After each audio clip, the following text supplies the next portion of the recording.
Love this podcast? Support this show through the Acast supporter feature. It's up to you how much you give, and there's no regular commitment. Just hit the link in the show description to support now. Welcome back to an episode of Wrestling Around, and this week we're doing current stuff again, SummerSlam 2021. But before we get into that, joining me, he's back from his sacking, is a well-famous Terry Peters. Terry Peters, how we doing? I'm back. Wrestling Around has re-signed me after a week. It's like the Daniel Bryan getting choking Justin Roberts all over again.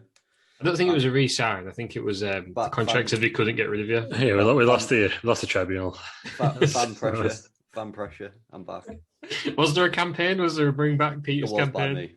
By me. By you, right? Me and me alone. I was the only signatory on it. Right. Well, joining us as well is Aaron. Aaron, how we doing? I believe it's world famous Aaron Franklin now. World famous. Yeah, and taking over Peter's Understandable. title. Yeah, I'm doing very well. Ross, how are you? I'm good. I enjoyed the zoo last week. Yeah, it's good. You had a good time. Thank you. I'm back this week, though. All four of us here as well. Join me is Lou. Are you world famous as well? Do you want to carry on that moniker as well? I am after last night. Everyone loved my fucking tweets last night. But yeah, I'm just knackered. Absolutely knackered, to be honest. It's a long old night in it on the back in front of crowds. We're not getting the 2.5 hour pay-per-views. We're getting in the Thunderdome. Are you staying up tonight? Is anybody staying up tonight for make it 3 out of 3? No, NXT's dead, isn't it? No one cares. No. Yeah. No, it's just, it's weird, isn't it, being on a Sunday, but no. I don't know, NXT takeovers in the Performance Centre, whatever it is, they don't hit the same for me. No. No. Have you got fans back? Are fans there? They've got fans, but there's only like 300 of them, aren't they? It's like watching TNA. Yeah, but Walter and Dragunov, that's going to be good. Yeah, I might watch like bits afterwards, but I just, it's no takeover Brooklyn. We're a far cry from that at this point, aren't we? Yeah, that is true. Sorry to start off all cynical. No, well, we'll do what's happened in wrestling this week. I believe, did all of you stay up for Rampage? That happened on Friday. Anything interesting happened there? No. It's pretty standard show, to be honest. Yeah. No, I genuinely accidentally stayed up for us. I was just saying, Aaron, like, I went to bed at midnight and I was like, I'm still awake at 1. So I was like, I'll see how SmackDown's going. Because, at that point, we didn't know where old Mr. Punk was going to turn up. Did we? It was like, imagine if he was going to turn up on SmackDown. Then he didn't, but I ended up watching the whole thing of that. And I was like, well, I'll go to bed and just, because I didn't even have Fight TV. And then old Tez pops up at like 2:45. After waking up. Yeah, watching Rampage. So I was like, go on then. So signed up for Fight TV. For an hour and a quarter and cancel it just like me. Yep, Sam. Exactly, it was an hour and a quarter. So it's just an hour. It's just an hour show. Obviously, I wanted to be prepared and ready. Yeah. There's only 20 minutes worth watching, but it was all right. It was, obviously the big news was that Dean Ambrose beat Daniel Garcia. Did not even. I don't know who Daniel Garcia is. He's a golfer, right? I don't know. No, I mean, CM Punk's back. Wrestling's all right, right? Have you seen it? Yeah, I have seen it. I've seen bits of clips on YouTube and that. Are you excited? Again, I said this the other way, didn't I? I don't get CM Punk because I missed it the first time around. So CM Punk to me is the weird guy in ECW. You think for like a lot of us, it's like the return of like Stone Cold. I know. Because I've completely missed it. It was like when Shawn Michaels came back before. I don't care because I didn't see it the first time. It's probably like the biggest pop I've had in years, though. It was a big pop, and they did well to do it in Chicago. So I wonder how long they've had that planned. Considering everyone expected it, it was still a big pop on it. Like it wasn't like half in the making, apparently. Yeah, I guess like Edge was like it's a very good, really good pop on it, but that was a surprise pop. Everyone knew Punk was Sting was a good pop in WWE. Yeah, but everyone knew that Punk was coming, didn't they? And it was still a good pop. Not the best pop of all time, was it? No. It was. I think it was up there. No, it was no Stone Cold's when McFoley won the title. That was a good pop. That's the best pop of all time. Oh, what about Triple H at Madison Square Garden? Yeah, Triple H Madison Square Garden's up there. John Cena at Royal Rumble. Yeah, that was a big pop. Yeah. Interesting. John Triple H at Madison Square Garden when he tagged with Sheamus in 2016. It was great, wasn't it? Outrageous. But yeah, he's back. I'm excited to see what he does. I see where they go with him.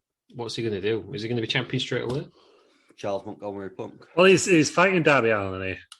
I wouldn't be surprised though. I wouldn't be surprised if him and Kenny have a match. Kenny drops the title, and then that puts Darby into the title picture.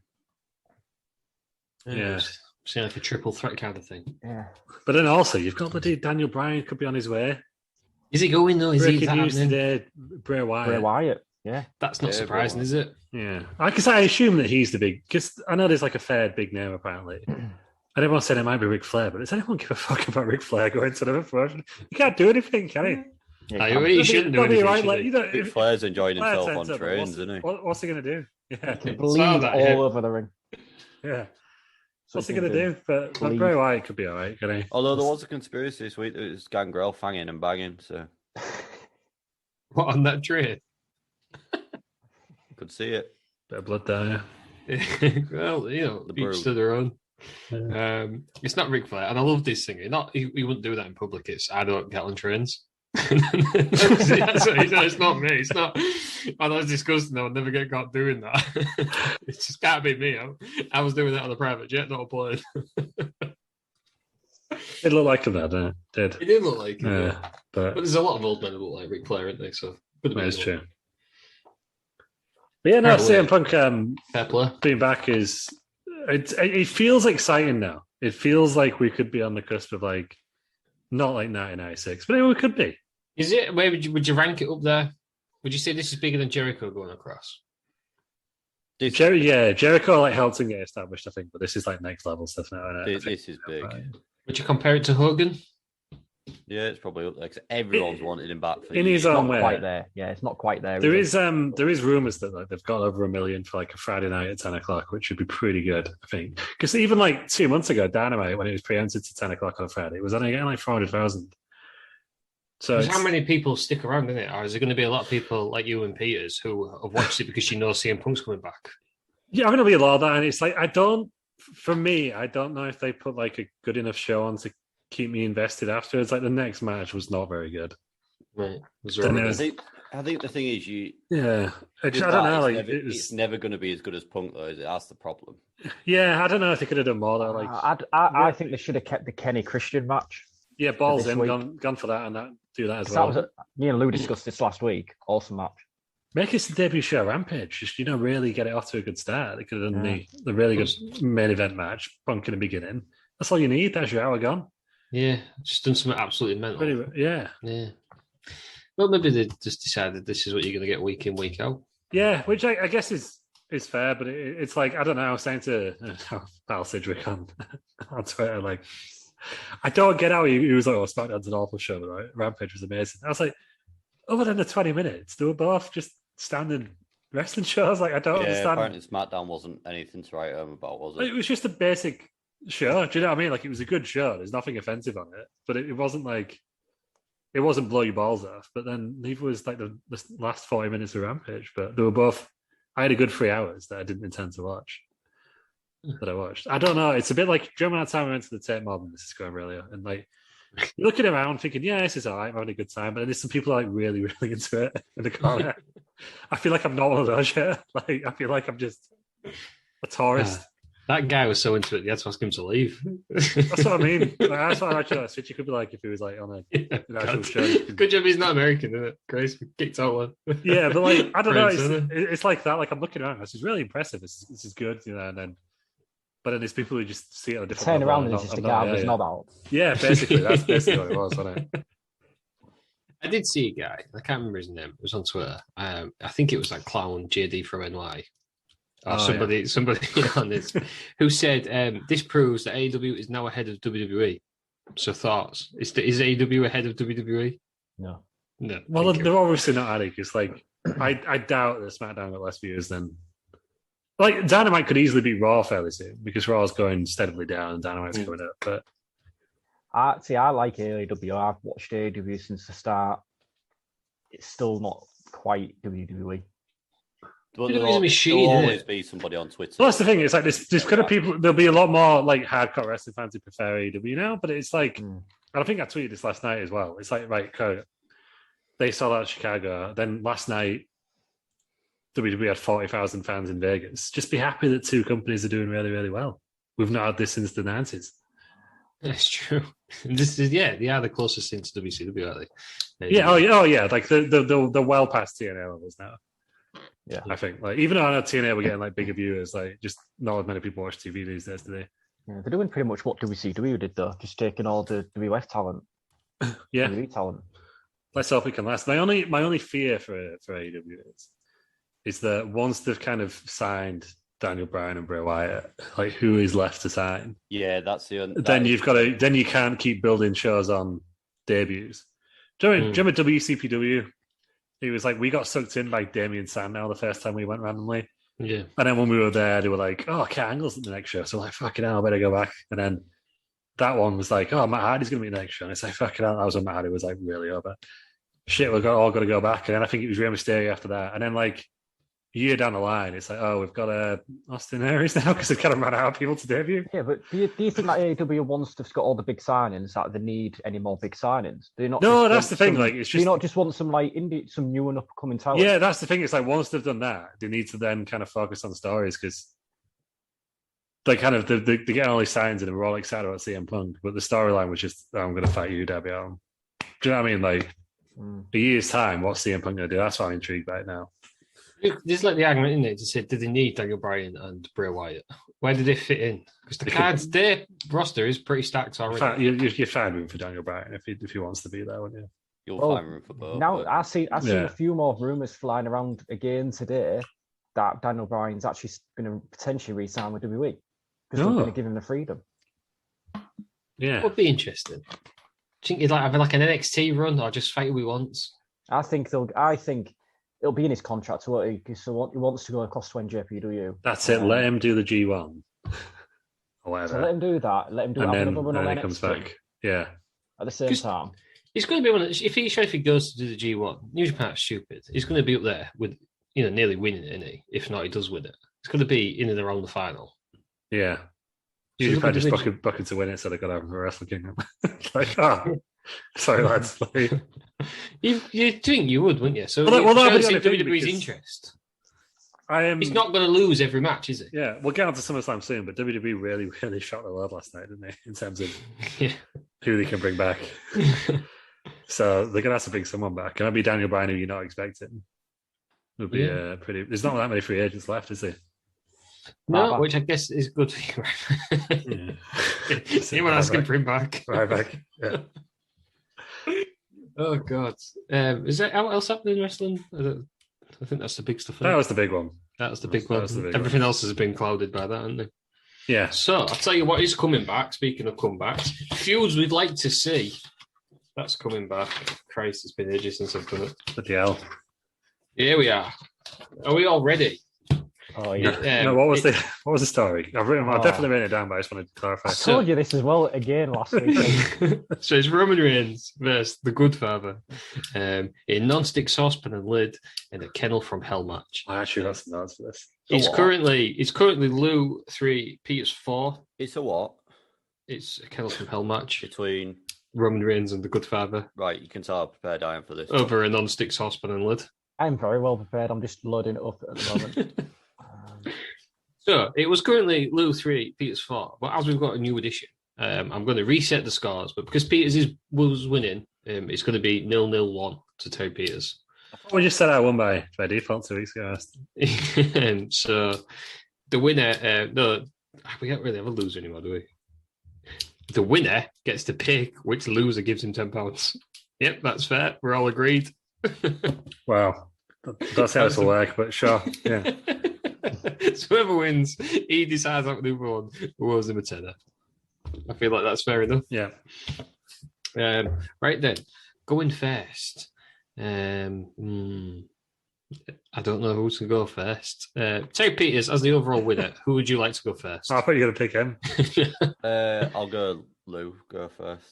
Right, Lou's going first. Good God.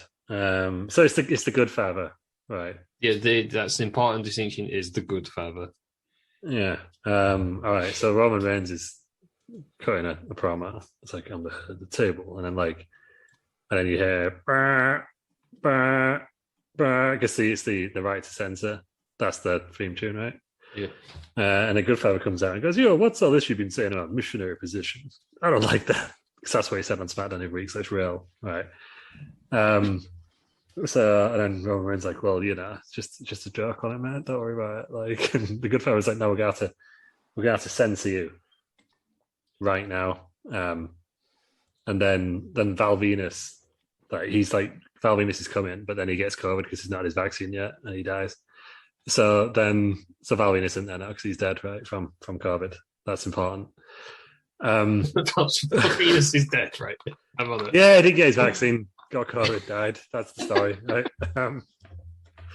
Where am I going with this? No nose. No, not really. I've read some notes, but it's just Kennel from Hell brackets Big Dog, which didn't really help me too much. So yeah, Regal comes out and goes, "Well, I can see only one way to solve this. We're going to have a steel cage match, right, just a regular steel cage." Sorry, are they on NXT now? Yeah, in my universe, because really Regal took over, didn't he? So they've been demoted rather than Regal getting the big No, job. no, Regal's got the big job, right? Yeah. Well, and he goes, "But first, I'm going to cook me some beans and have a full English breakfast." And the good fella was like, "No, I'm going to have to censor full English breakfast because it's got too much taste for us Americans, right? Cumberland sausages, you can have them. Turkey links only for me, please, because we're American." And Regal's like, "I'm not having this. I'm not happy, and I've really lost power." Where the story's going. Anyway, Jesus. So that happens. So Val Venus is dead. Roman Reigns is just apologising. I thought that meant something. He did die. He's taking his vaccine. Right.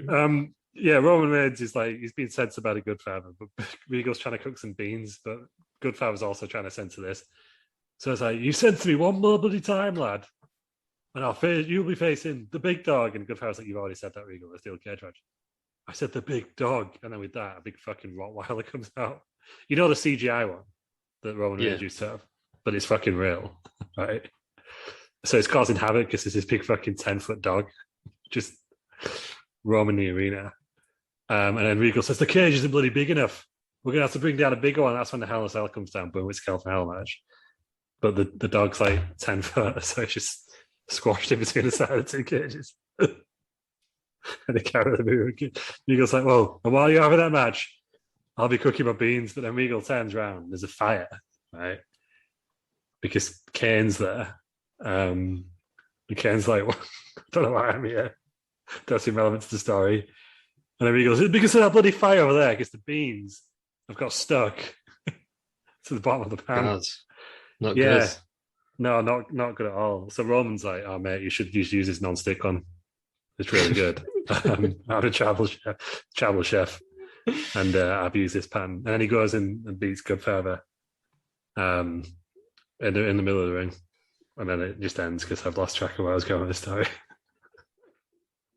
So to sum up, Val Venus is dead. Val Venus is dead. He didn't get his vaccine. Get your vaccines, kids. Yeah. Public service announcement right there. Regal wanted some beans. He's burnt his beans. Kane, is he just like attracted to flames? Yeah, there's a fire, so Kane got summoned. In the end, Reigns said, "Soz Regal, use this non-stick pan instead of that pan because the beans got stuck." And then he just beats the Good Father, who was initially unhappy. He beats him in the Kennel from Hell, but it's a 10-foot dog. But there's a 10-foot dog. The Good Father was unhappy about the full English breakfast, having too much taste, and missionary position. Yeah. Right. Look, who do you want to go next, Lou?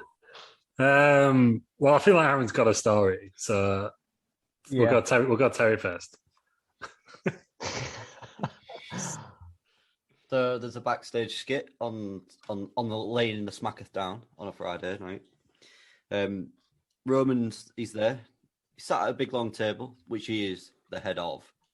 But for some reason, he's employed Good Father as a chef. The good chef, don't know why, but he has. Good chef. Good chef. Adam was not going to win this week. the good chef. Second place is mine. It's the Good Father, but also the good chef, the good father. And he brings over to the head of the table a non-stick frying pan, but he's just been cooking on it, hasn't he? So the bottom's quite hot. Don't have his heat-resistant mat on the head of the table, so the table where Roman sits or would have his plate gets burnt. You raised your hand, Lou. Yeah, I believe that Taya Peter should be disqualified. Right. I believe the object in question is a non-stick saucepan. Taya Peter said a non-stick frying pan. Okay, non-stick saucepan. Duly noted. Thank you. Non-stick saucepan. Ben, it's hot. No heat-resistant mat placed under it. Little pan mark from said heat. And Roman he's sat at the top of the table. And he's now like, "You're not the good father. You're the shit father, aren't you? Just shit at cooking." So because of that, he goes to hell. He goes, "I want you to go to hell." And he turns back to the big dog and challenges him to a kennel from hell match. Yeah. Then Roman burns the shit father with a pan and wins. And he now has to wear a Cody Rhodes style mask because he's disfigured. Basically, he turns the good father into Kane. Right. That's not where I was expecting that to go. No. Why has Kane been involved in two of these now? Well, he's burnt, isn't he? So, Aaron, please save this failing segment. Right. So I have 2 pages worth of a Word document. So get ready, boys. Yeah, this is right. At least both of you two take note, right? Because I don't know how this is going to end. Right. So yeah, I do. Me winning in this opening bit. There's a bit of a crowd participation. So I'm going to need you to do some what chants. Right. You'll know when it comes. So what? So the year is 2022. The Raw ratings over the past year have absolutely plummeted, and as a result, it is now WWE's least watched show. Vince McMahon knows he needs to take drastic action, but what is it? So Monday Night Raw ends with Vince coming out and addressing the WWE Universe. He announces that there'll be a new general manager of Raw, and this will be a defining factor in Raw rising up the top of the ratings. Raw was a dominating force in the Attitude Era, and he wants to take it to even greater heights. The only way to do this is to bring one of the greatest Attitude Era superstars as general manager. No, it's not Kurt Angle. What? So, or The Rock. What? Or Mick Foley. What? It's not The Undertaker. What? Or Shawn Michaels. What? It's not even Stone Cold Steve Austin. What? Is this why it's 2 pages long? So you just listed every Attitude Era wrestler? Yeah. I give you the most charismatic entertainer of not only the Attitude Era, but sports entertainment, the Good Father. What? So the Good Father walks down to the ring followed by at least 20 security guards, and they surround the ring as he gets in to address the universe. Well, I'm not here just for a long time, but I'm also here for a family-friendly good time. And my celebration is you, general manager, and we throw a party next week, and you're all invited. So Roman Reigns' music interrupts, and he walks out accompanied by Heyman, and Heyman announces that no one can have a party without the big dog, because this is his yard. And the reason why Raw's ratings are so low is because Reigns has been busy destroying the whole SmackDown roster. The Good Father announces that the only way Reigns will be attending the party is by working there, and Heyman reluctantly accepts. So fast forward to next week's show of Raw, and the show opens with the Good Father walking into his party backstage, and everyone is there. The whole Raw roster and a bunch of Attitude Era legends. The camera pans to Roman Reigns on the food counter, cooking a beef casserole. This is, just to note then, this is the Good Father's favourite food. And the meat is sticking to the inside of the pan. And suddenly someone shouts, "The fuck are you doing, you fucking donkey? Have you ever a non-stick pan?" And who is it? None other than Gordon Ramsay. Just to add to that, him and the Good Father are like best mate. Gosh. So the Good Father walks over and says, "Oh, yeah, mate, you've ruined my party. You think cooking food's easy?" What I'm saying. And there's nothing more than I love than censoring a good show, and that's beating down some punk ass. You think you're the big dog? Well, next week at Payback, you'll be facing me in a kennel of hell match. So Heyman interrupts, say, "Oh yeah, we'll accept. The only way to win is to ascend the steel cage on top of the Hell in the Cell. You throw your opponent off the top of the cell down to the arena floor. Furthermore, there can only be one big dog present, and due to regulations put in by the American Society for the Prevention of Cruelty to Animals, with no dogs at ringside. As a result, we request that the Godfather returns, and the only dogs at ringside will be his hookers. So the Godfather is furious and a ball ensues backstage. The camera cuts to Ron Simmons. Damn. So payback comes. It's the Ken Lavelle match. It's the opening match of the night. And the Godfather enters followed by not 20 security guards this time, but 40 hoes. And he announces that to the camera that him and The Undertaker have been busy recruiting this week. So the match begins and Roman absolutely destroys the Godfather with a spear and a Superman punch. Roman starts to exit the fair steel cage, but Godfather hits him with his pimping stick, busting Roman open. The Godfather climbs the fair cage and rips a hole in the top of the cell and climbs on top. There he waits while Roman slowly makes his descent, his face bearing a crimson mask. Roman climbs to the top of the cell, but the Godfather is ripping masking tape off the cell. He turns around with a non-stick saucepan in his hand, swings it and plants it straight in Roman's face. That's a non-stick saucepan, you little bitch. Roman falls to the ground and the Godfather delivers a hoe train to a downed Reigns. The Godfather begins showboating, and whilst he's doing this, Roman Reigns gets back up and spears the Godfather again. Drags the Godfather to the edge of the cell, picks him up ready to suplex him off the cell onto the announce desk. The Godfather reverses, lands back in front of Reigns and delivers a mighty big boot to the face of Reigns. Reigns falls backwards off the cell through the announce desk. The Godfather climbs down from the cell and embraces his host. Suddenly, Limp Bizkit fills the arena. Nova then snakeskin pants Taker Raz down his back to celebrate with his friend. Taker walks over to an unconscious Reigns and addresses him and saying, "You better take this big donkey to SmackDown because Roy's my yard and only real men are invited." So then all the crowd start shouting "Big Donkey," and it's no longer Big Donkey, it's Big Donkey. Ladies and gentlemen, that is how Fuse would like to see is done. There was only one winner this week. Thank you. Thank you. you. Goes to Aaron. I'll take that. It is. Lou has 0 points. Terry has 1. Aaron deserves at least 5 for that, but he's only got 1 point. No, that was what a debut! What an absolute debut! That was incredible. I enjoyed that. Take note, you guys. Right, I want full manuscripts as well. You could totally tell if someone that's planned that for weeks and weeks and weeks. I mean, planned it in about 2 minutes flat. I do also admire public safety. So. Well, I'm not being funny. You two had like 3 weeks to prepare. I had like 2. So, I mean, more than enough time. While Lou was delivering his promo, I was trying to work out what the weapon was because I'd forgotten. Yeah, he should have been disqualified for that. that. Terry Peters, you did come last. Why? Does he get minus a point for that? No. If he starts saying the good chef again, maybe. Right, are we right? Everybody write this down now. I've got a trusty Write pen. this down. Lou, have you got a pen? No, I'm right on my phone. Right. Who is the first person? I've added some more names to the list. Anyone in particular? Terry Peters. You will find out what with Peters. We have Vampiro. That's the time. Oh, yeah. You can tell us, everybody writing stuff down. It's the time. Who's the first one? Vampiro. Very good, yeah. Remember that. Oh, yes. Yeah. Vampiro, who's he against? He's against Z Gangster or Zeus. Z Gangster or Zeus. He's dead. Decide which one. Yeah, well, so was Kamala. We had him, didn't we? I didn't. I had well, he was dead in my storyline. I like to make it real. It will be the object is coffee mugs, so that's important.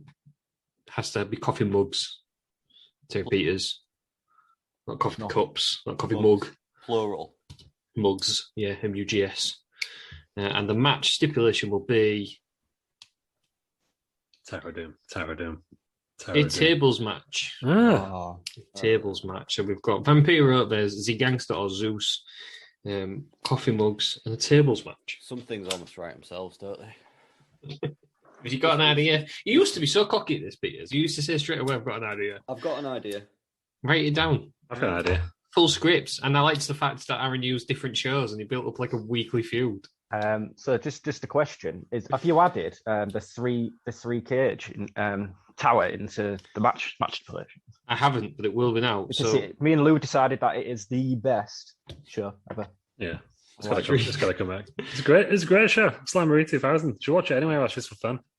I'm going to have to watch it because it says half viewed on my WWE network, and that would really annoy me. Oh, you'd hear that, yeah. Yeah. So right, I've added in 3 cage. I've just put Arquette in brackets so I don't forget next week. There we have it. Few just like to see. Lou, what's been going on in Wrestling Around Wrestling Federation's Weekly Wednesday Wrestling? Well, some shocking releases have happened. But the fans are happy with some of these releases. Well, you know, some of them, the diver came in, didn't go well. Is out. I can't remember who else was there. Nesquik Bunny. Nesquik Bunny was the big one. Dr. Phil. Dr. Phil was released as well. But Nesquik Bunny, did you drop the ball with Nesquik Bunny? No, I don't think. I think Nesquik Bunny dropped the ball for Nesquik Bunny. He came in. He was DDTing people left, right, and centre. Yeah, he was attacking people. He nearly won Beg King of the Ring. He brought in his own fans. I think it was a poor booking, personally. Yeah, I think it was. Built him as a monster just to be beat by Samoa Joe. He might go somewhere else, might he? Do you know what? But it didn't help himself, did he? You get around poor booking if you're good enough. But he didn't. He's out. But, you know, obviously they're freeing up the space on the roster for someone, aren't they? So is that what we say? We say incoming debuts? Because it's a Rest Around slot. It's Rest Around Slam Ross, and I've got the full card written down. This is what I do instead of the few like to see.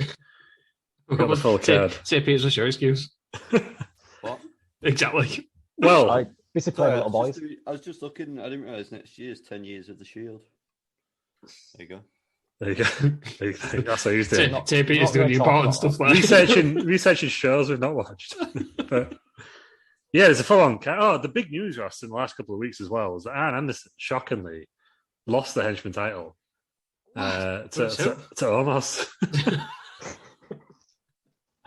Then he lost the rematch, so he's out of the picture. He's out. He's out for the first time in a while. So Omos, I can exclusively reveal, will be defending. Obviously, he's defending in the first match of the show at Wrestle Around Slam, as is tradition. In a triple threat match against the APA. Ooh, whoa, what a big match! All right. Will the APA turn each other? Will they get rid of Omos and then have a clean fight themselves? We'll have to find out, won't we? But that's what's happening. And well deserved, in my opinion. Oh shit! I've just deleted the card. No, I found it again.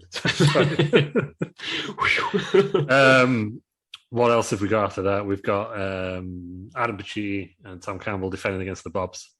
Bob Holly in a tag match.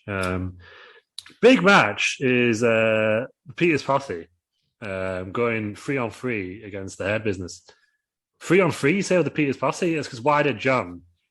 The official member? Official member of the Peter's Posse. Oh. We already know the Big Bad Wolf's intentions. He's here to win. His intentions are just to beat the fuck out of Tate Peters if we look at last week's show. Destroyed him. What a squash match that was. Then next, after that, Kermit the Frog is issuing an open challenge. Kermit's back. Oh, I love to see it. Open challenge. What's going to happen? Things you love to see, Kermit being back. What's going to happen there? What's open challenge? Could someone debut? Could that be, There is some free roster spots now. There is. Then Randy Hogan is taking on the Three Kings, the Burger King, King Booker, and Jerry Lawler. In a 3-on-1? 3-on-1 handicap match. Will the tide turn for Randy Hogan? Because, he's not done that well, has he, really? No, he's dropped out the title picture and he's not done well since, has he? No. My money's on King Booker. But yeah, it's elimination as well, so he's got to pin off for even. Yeah, no chance. Huge. Tough times for Randy Hogan. TLC match for the KFC in the Bank. Ramen Noodles taking on the Con. Some big fans of the Con. He's getting over. I am a big fan of the Con. He's organic. He's not GM Con, is he? He's getting over organically as the Con. Ramen Noodles, overrated. The Con, though. Yeah. It's good for everyone. In the semi-main event, Red Shoes has said, this Vince McMahon nonsense has got to stop. That's all he said. He holds the briefcase. What's gonna happen there? It's got to stop. That's all. Rishi is the champion. Is the holds the briefcase? Well, there's got to be there's going to be a match there, but we don't know what it is. It's just we've been told it's got to stop. Then the main event, it's title versus title. KFC champion Samoa Joe going up against Wrestle Around champion Colonel Sanders. Are both titles on the line? Winner takes all. Winner takes all. The brawl for it all. Is it going to be unification? It's going to be unification, yeah. Yeah. Well, it could be. They might defend. They might choose to defend them both, but the winner is leaving with 2 belts. So how does that work with the briefcases then? KFC. We'll find out, won't we? It's 2 out of 3 falls. Restaurant rules because the main events are always 2 out of 3 falls. So that's the new thing that's happening. We just announced a new pay-per-view as well. Obviously, WWE have got Extreme Rules in the end of September. Yeah. Obviously, in Rest Around, every match is basically Extreme Rules. So Rest Around's pay-per-view is just called Rules. And every match has got rules. Red Shields is a stickler for the rules. He's a stickler for the rules and he gets to enforce them. But what's going to happen? The build, we'll start that build-up after Rest Around Slam. Big show happening tonight, 7:30. 7:30, be there. It's not been 7:30 for like the past month, but 7:30. If you can't be there, then watch it on demand. It's going to be a fucking long show, isn't it? Because that's a big card. So I better start on time. I know I wasn't going to be there all night. What do you watch? It's on demand, isn't it? You can watch last week's show. You can catch up. Except for the main event, because I forgot to turn the adverts off. So the main event segment is just me commentating. You can't actually see the action. Professional as ever. It's just a picture of you commentating over our shows. It's just the adverts. And then, my face going, oh, Chicken's got him in a hole, but you can't actually see any of the action. Was it Samoa Joe against Chicken? It was it was a contract signing. Right. But Samoa Joe and Ronald McDonald ambushed Colonel Sanders and the Chicken from behind. Oh God, that's not what you want, is it? And he put them both through tables. Oh God, outrageous. Yeah. It's not not what I expected from Samoa Joe. No, because everyone thought he was the face and he got booked as the heel randomly on the show. Inconsistent, some might say, but someone would say it's hard to book a as a promotion. It's well hard dressed, but that's what's. I've got some more long-term storylines, but obviously, some people had to cut. So with some releases have been made. Releases have been made, but Snoop Dogg got released, but he never actually made it onto TV. I don't think so. Yeah, there's about 15 different Vince McMahons. Well, not enough of them. It's got to stop, Russ. That's what Red Shoes has said. And what if he doesn't stop? What if Red Shoes has got a plan to make it stop? How's Buffer kept his contract? He's been bloody rubbish. He ain't been on for a while, has he? No gorillas either on the card, which was a surprise. But yeah, but we'll see, if they get released, they'll be absolute pro. Well, BMG or small SWG get released before the MPG. He's not one who will yet, has he? He's not one to get matches yet as Smallwood and Gorilla. So I won't be having it. It's got to be in the shopping block. Got to be in the carpenter's block. So tonight, WrestleMania, be there. If not, watch it on demand. Yeah. Try and be there. It's fun when be there. It's easier. It's never there. Let's go a regular spot. Unfortunately, I won't be there, but I will be watching it the day after. Yeah. Shocking. I know. I wish I could at the biggest show of the year. Biggest show of the summer. Biggest party of the summer. Wish I was there. Right then, shall we do the other imposter biggest party of the summer? SummerSlam 2021. Yeah. It was on the 21st of August, a Saturday, at the Allegiant Stadium in Paradise, Nevada. 51,000 people there. Another one. Oh, I've heard this. 4,000, like 47,000 or something, wasn't it? 46. 46. I don't know what to believe. Was it Brian Alvarez said that, didn't he? Yeah, he did. It did. Like, I mean, I'm not a fan of Alvarez, to be honest. I am. Himself, though. I always listen to Alvarez, even I don't like anything that he says. But I was under the impression beforehand, looking at the ticket data, that it was less than 50,000. In fact, the commentators were saying it was like over 40,000. So all of a sudden, it was 51,000. Someone said 20,000. I think it was Pat McAfee. And Cole was like, "You mean fucking 40,000, you prick?" Like, yeah. I mean, he's not wrong, is he? But no, it didn't. It's still a big crowd, though, isn't it? It's still the biggest wrestling crowd of the year. Yeah, do you know what made me feel uncomfortable? Just don't like crowds these days. Put the mask on. No, it is weird, isn't it? And they're going back as well. Yeah. Money in the Bank's going to be there next year. Yeah, that is true. They've announced that already. Well, it's one of the new big ones, isn't it? Yeah, it's the big five now, isn't it? Yeah. It's like it's no longer just a random B show, is it? It's one of the main ones. They're trying to make Money in the Bank like a Royal Rumble kind of thing, which I'm all for. I do appreciate it like that. I just wish they kept Money in the Bank for people who were already main eventers. That would be my issue. I think you should only be allowed in it if you've not won a title before. Yeah. Get some jubile in there. Yeah, no, I can see that. No, that would be good.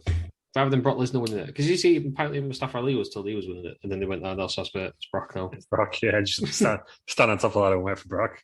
Brock Party was one of the best things on TV. Yeah, Brock Party was fantastic there. So Yeah, I can't. Did he use it? Did he actually cash it in? yeah, cash it on Seth, didn't he? Right. He went like a waste, like Braun Strowman. That was a big waste, wasn't it? I think he was the last person to cash it in successfully, actually.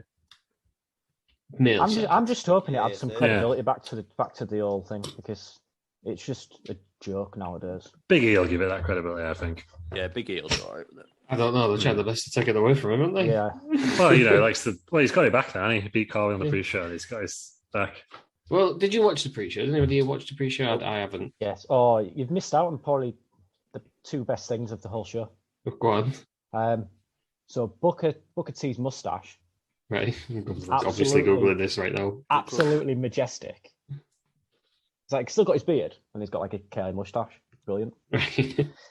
There was a guy in the background holding a sign saying Jerry the King Lawler is the greatest. It looks like it was written by a 2-year-old. Also, they introduced Jerry the King, and he was like, "Did you just call me Jerry Lee Lawler?" Jerry Lee Lawler. Jerry Lee Lawler. It's a new gimmick. That would be better, wouldn't it? Jerry Lee? He's got a new musical gimmick. Oh, after his match with Elvis. I see what, Majestic, isn't it? It is, yeah. Unexpected, but do you know what? I'm all for it. Well done, Booker T. Big fan of that with the grown mustache. It was mustache better, Booker T's or Booker Fish? Randy Orton's. When he had some.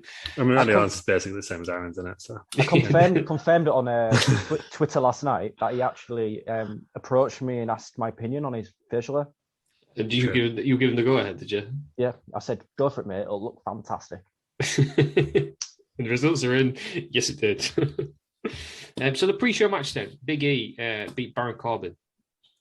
Corbin, he just got no look, has he? Old Cobster. No, but he's the best thing in wrestling. His character is so good. Is he better than the Tribal Chief? Yeah, from a character standpoint, because he's so into it, and he does it on everything. Like, I was watching a bit of Up, Down, Down, where they're not in character at all, but he just stayed in character the entire time, like how poor he was. And how much he hated Ricochet for some reason. He was just like, Ricochet, I hope you lose. Oh, it was great stuff. Like, where's it going though? Where is it going? I don't know, because I thought they were going to do a skit where he like gambles the money in the bank briefcase because they're in Vegas and suddenly becomes like rich or something. But I don't know.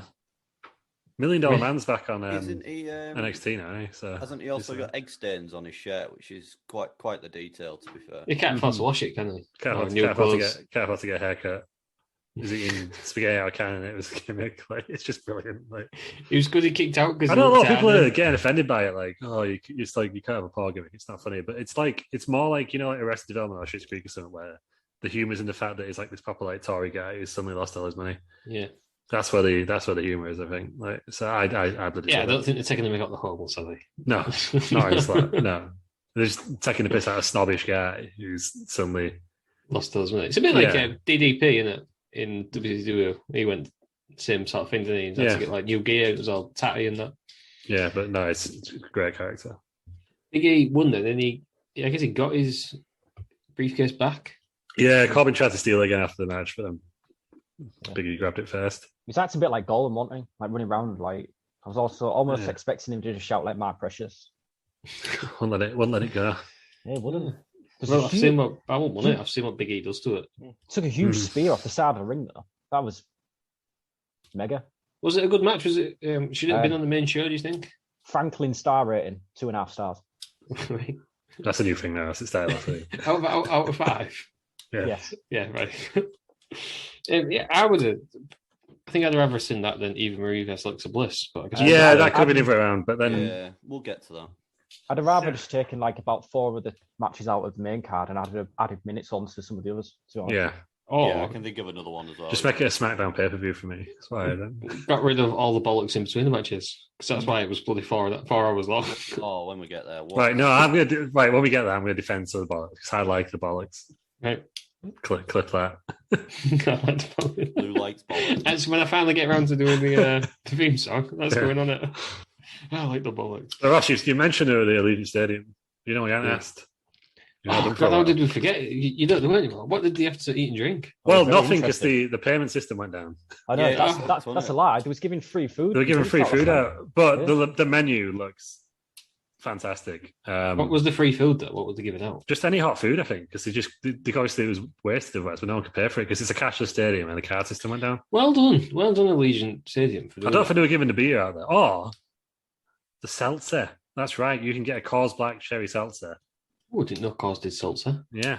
Or you can get a Vizzy pineapple mango seltzer. Oh, nice. Or but they've got a bar there. It's literally called Fuck You Burger. Sells chicken katsu.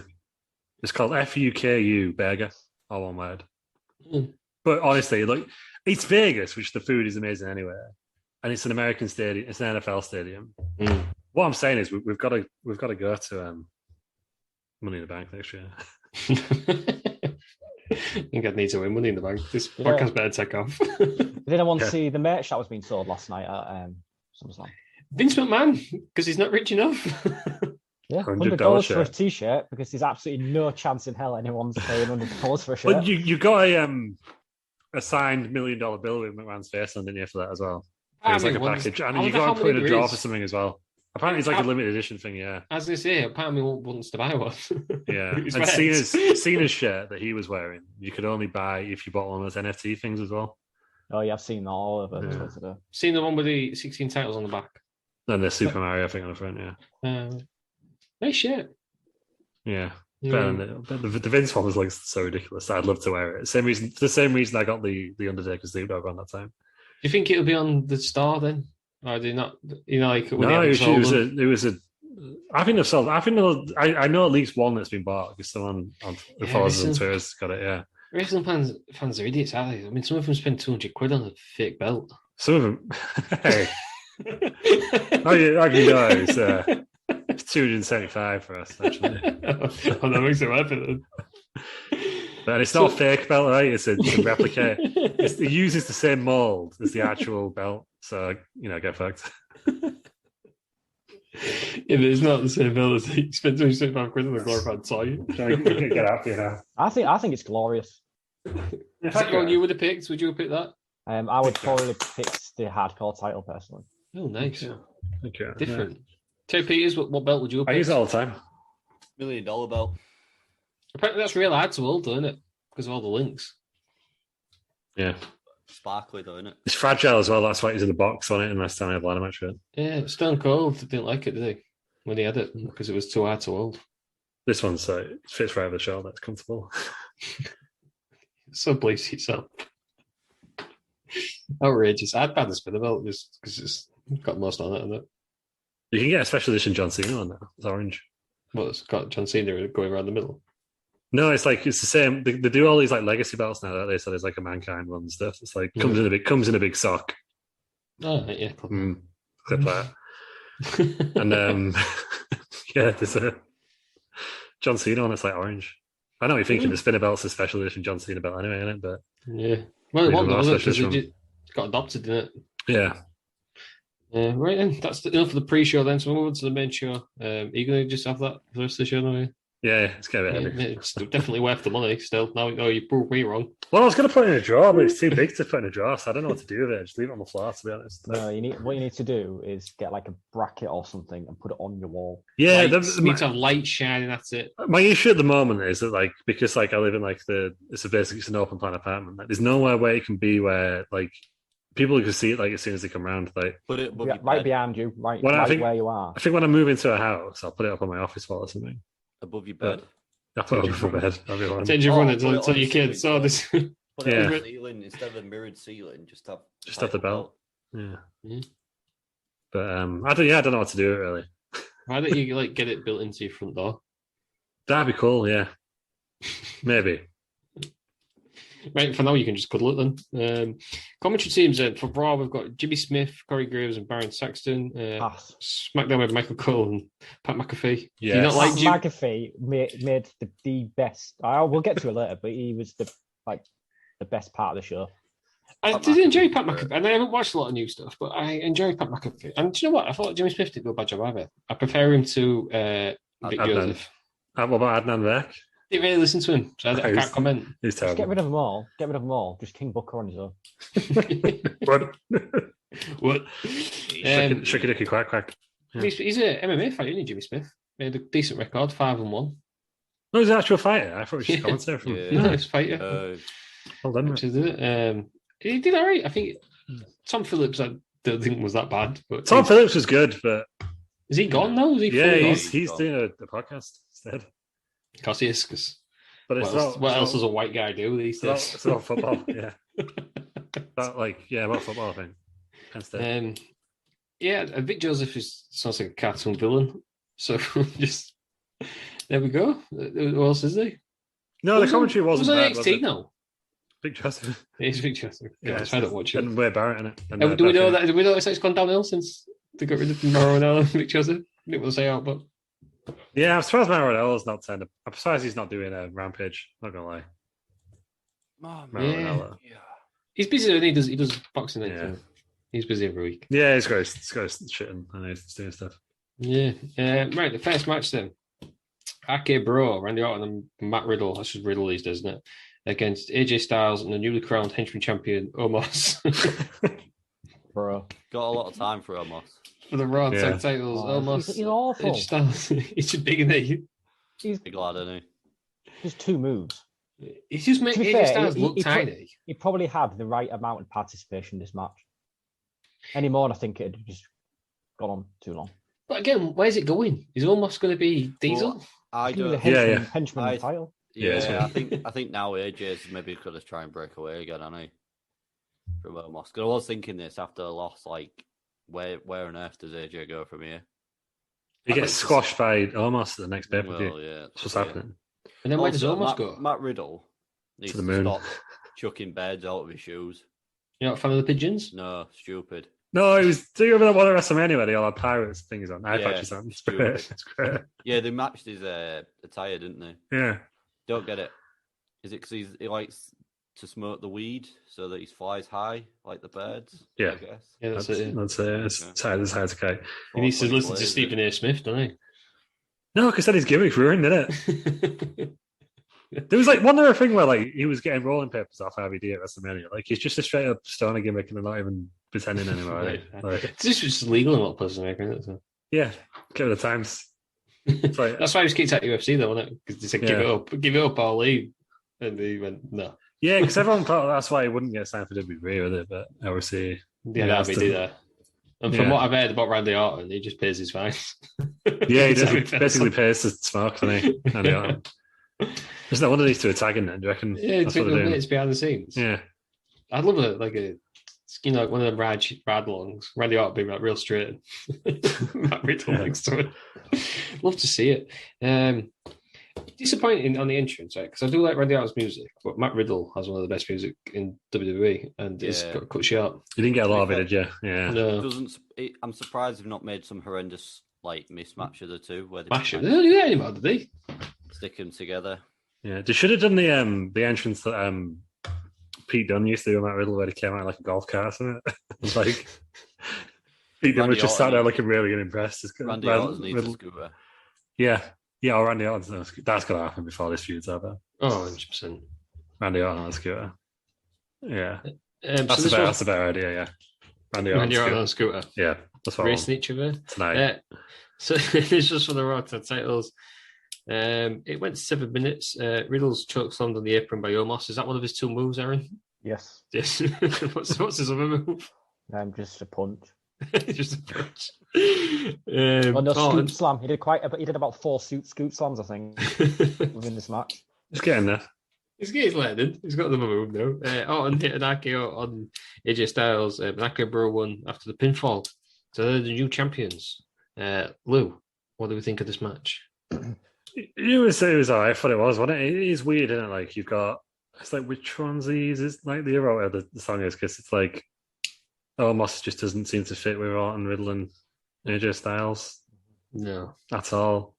Just a big lad, isn't he? But yeah, I liked it for the storyline progression because I was kind of worried they were going to rush the arcade bro. Obviously, they're going to split up at some point, but kind of glad it's got this extra wrinkle now. It can go on a bit longer.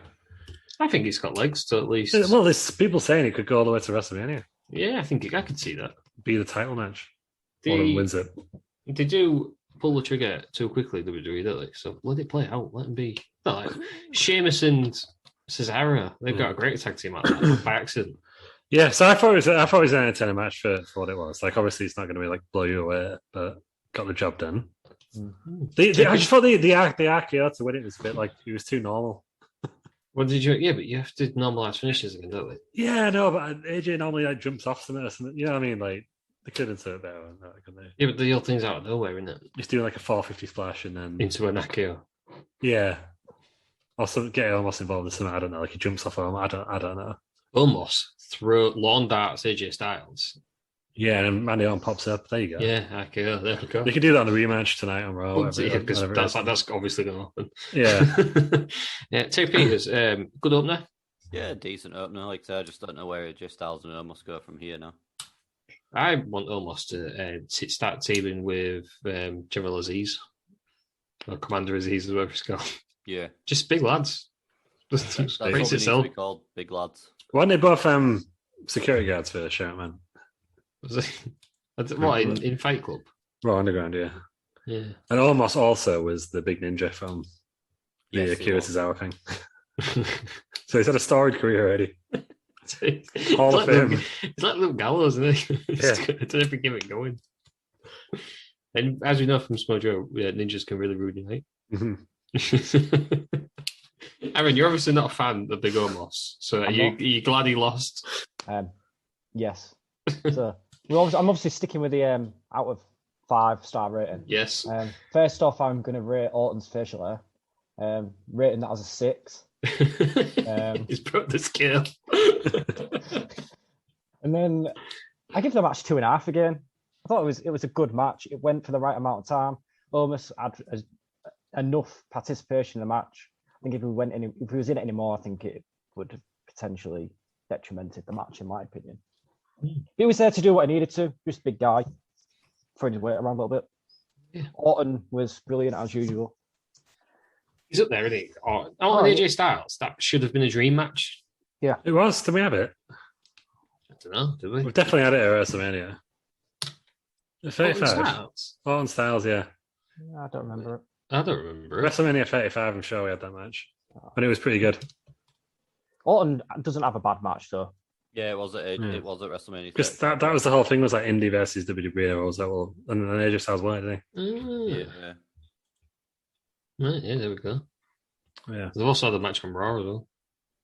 Of course. Was that the night after? No, it was August 9th, 2021, so obviously just before this. Oh, yeah, and he did a cool RKO finish now, which is why I expected more of us. Yeah, but is that not the surprise? No, it was just, I don't know. It wasn't very surprising, was it? You could see it coming, it just came. Yeah. I need more for my RKOs now. God.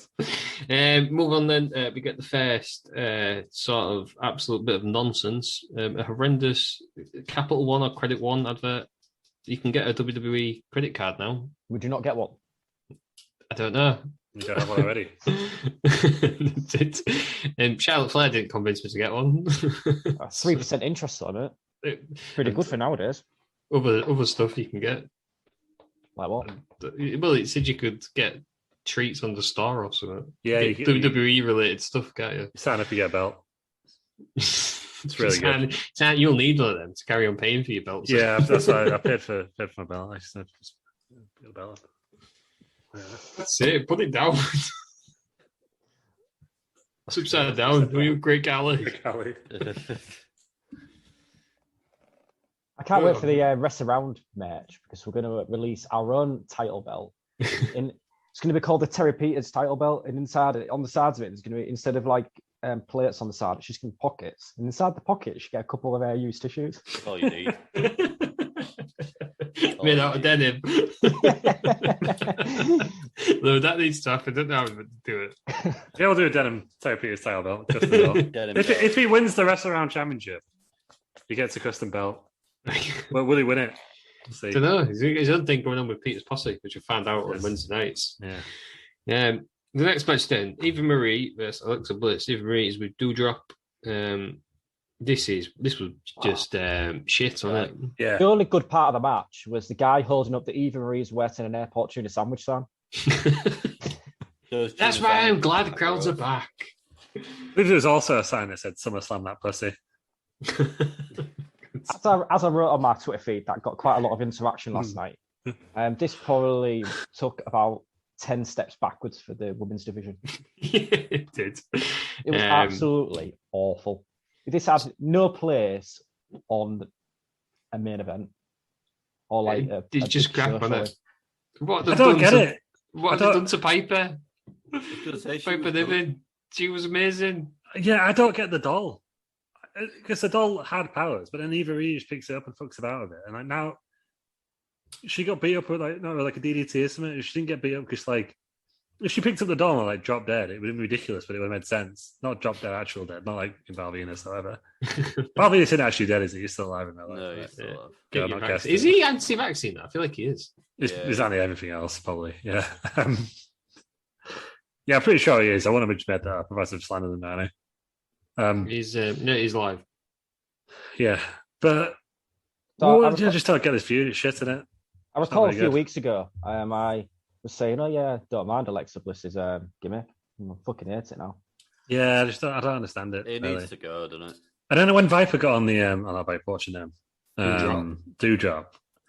What's her NXT Piper Niven in it? Yeah. When she got on the mic, I thought that was it. She was going to be like, I'm not fucking Doudrop, you bastards. I'm fucking Piper Niven. Well, where's that going? Where's that storyline? I imagine that's where it will go eventually. But it's just taking its time getting there, isn't it?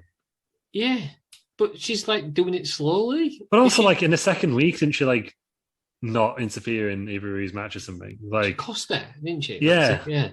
And then they were just like, "Oh, we're back together again," but then they're not. Like, remember this? No, Eva Marie's just slapping her. Yeah, and she's, "Oh yeah, I've stole your jacket." Who's she fucking Ricochet? I just 3 minutes too long. Yeah. Yeah, this should have been I agree with Aaron. It's got no business being on this card, does it?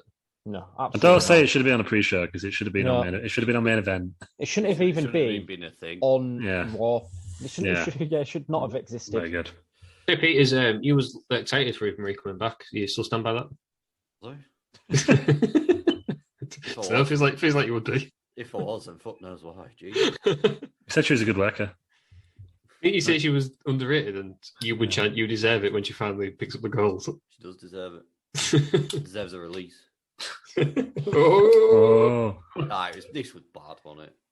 It is upsetting that she's there and Ruby Riot's been released. Yeah, Ruby Riot was also shit, but she's better than Eva Marie. So. Exactly. But I think that's the thing, like Eva Marie, she gets that heat because she's not very good. I don't know if that's good heat or not. But there's not many people who can get real heat, is there? I don't buy this. X-Pac heat or go away heat or whatever it is. Heat's heat.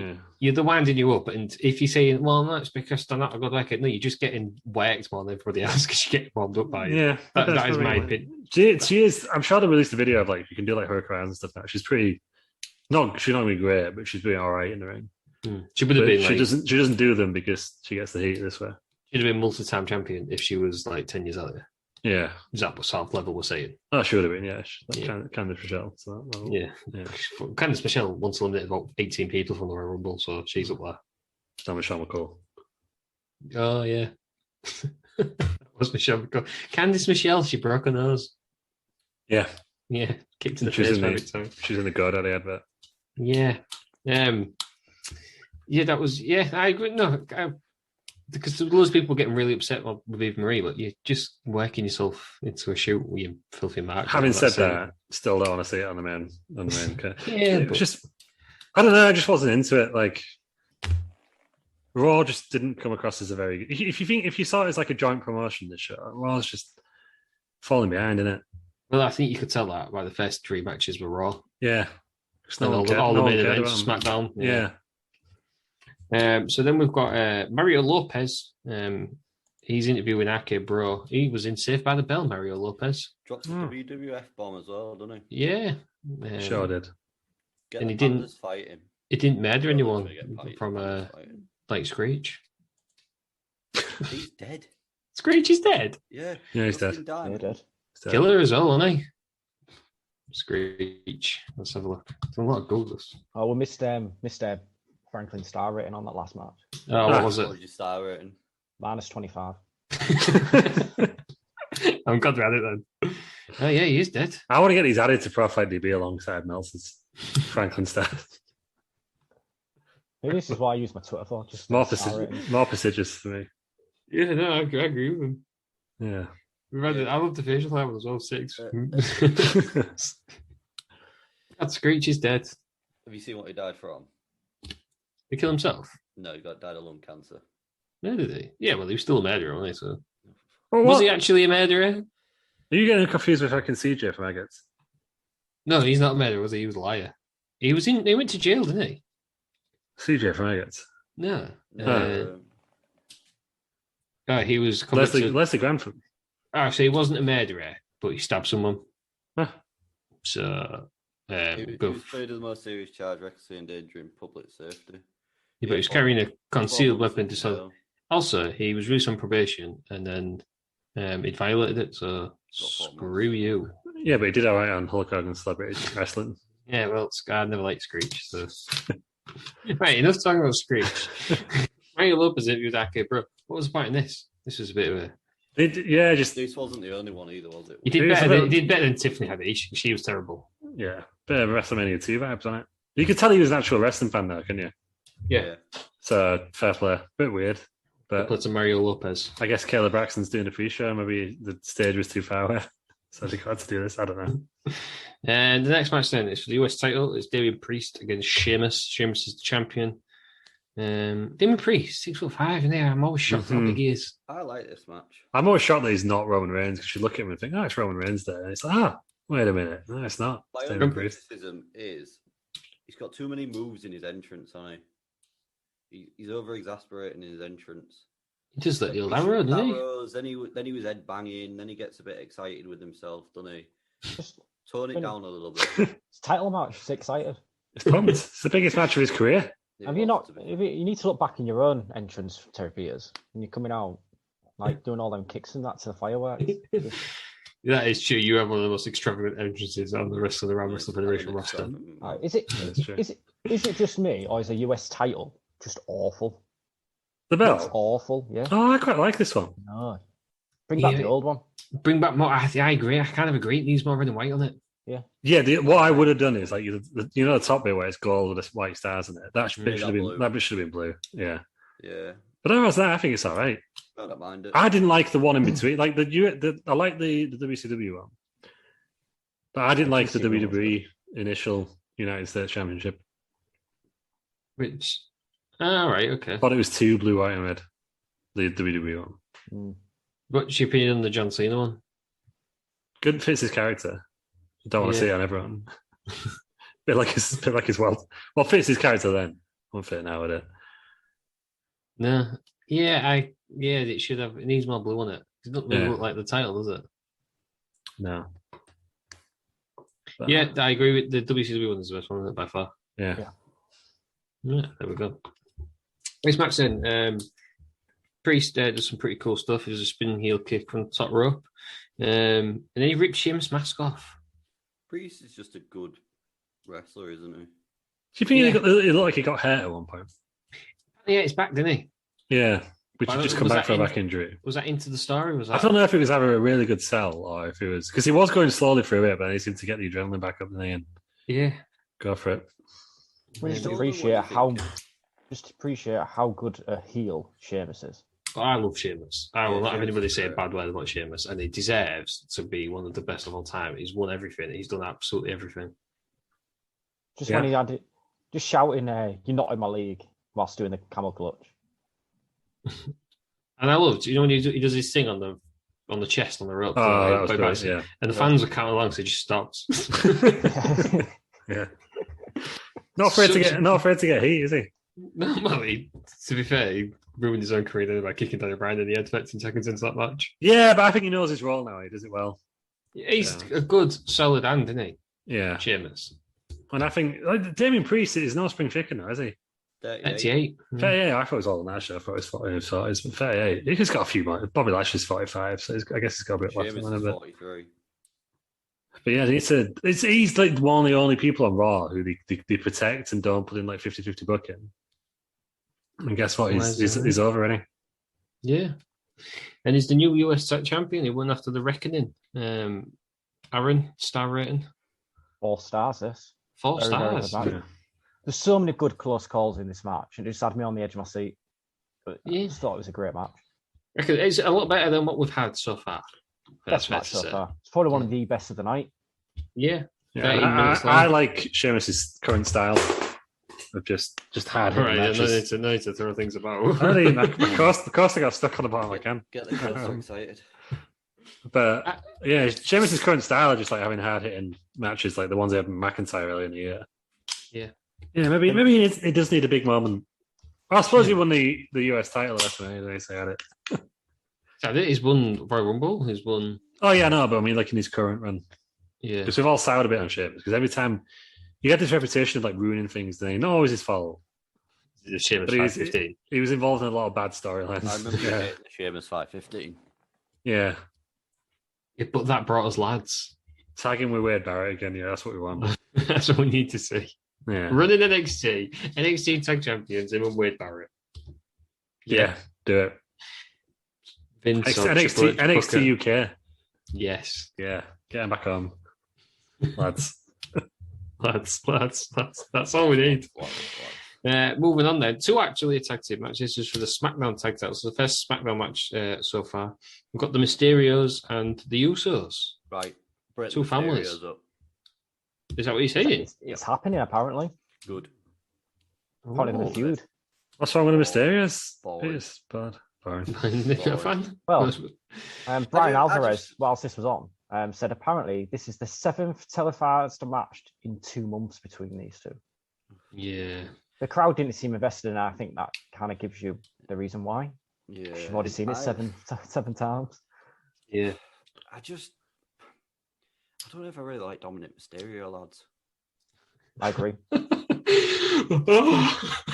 don't know, he's just... They're a prick, isn't he?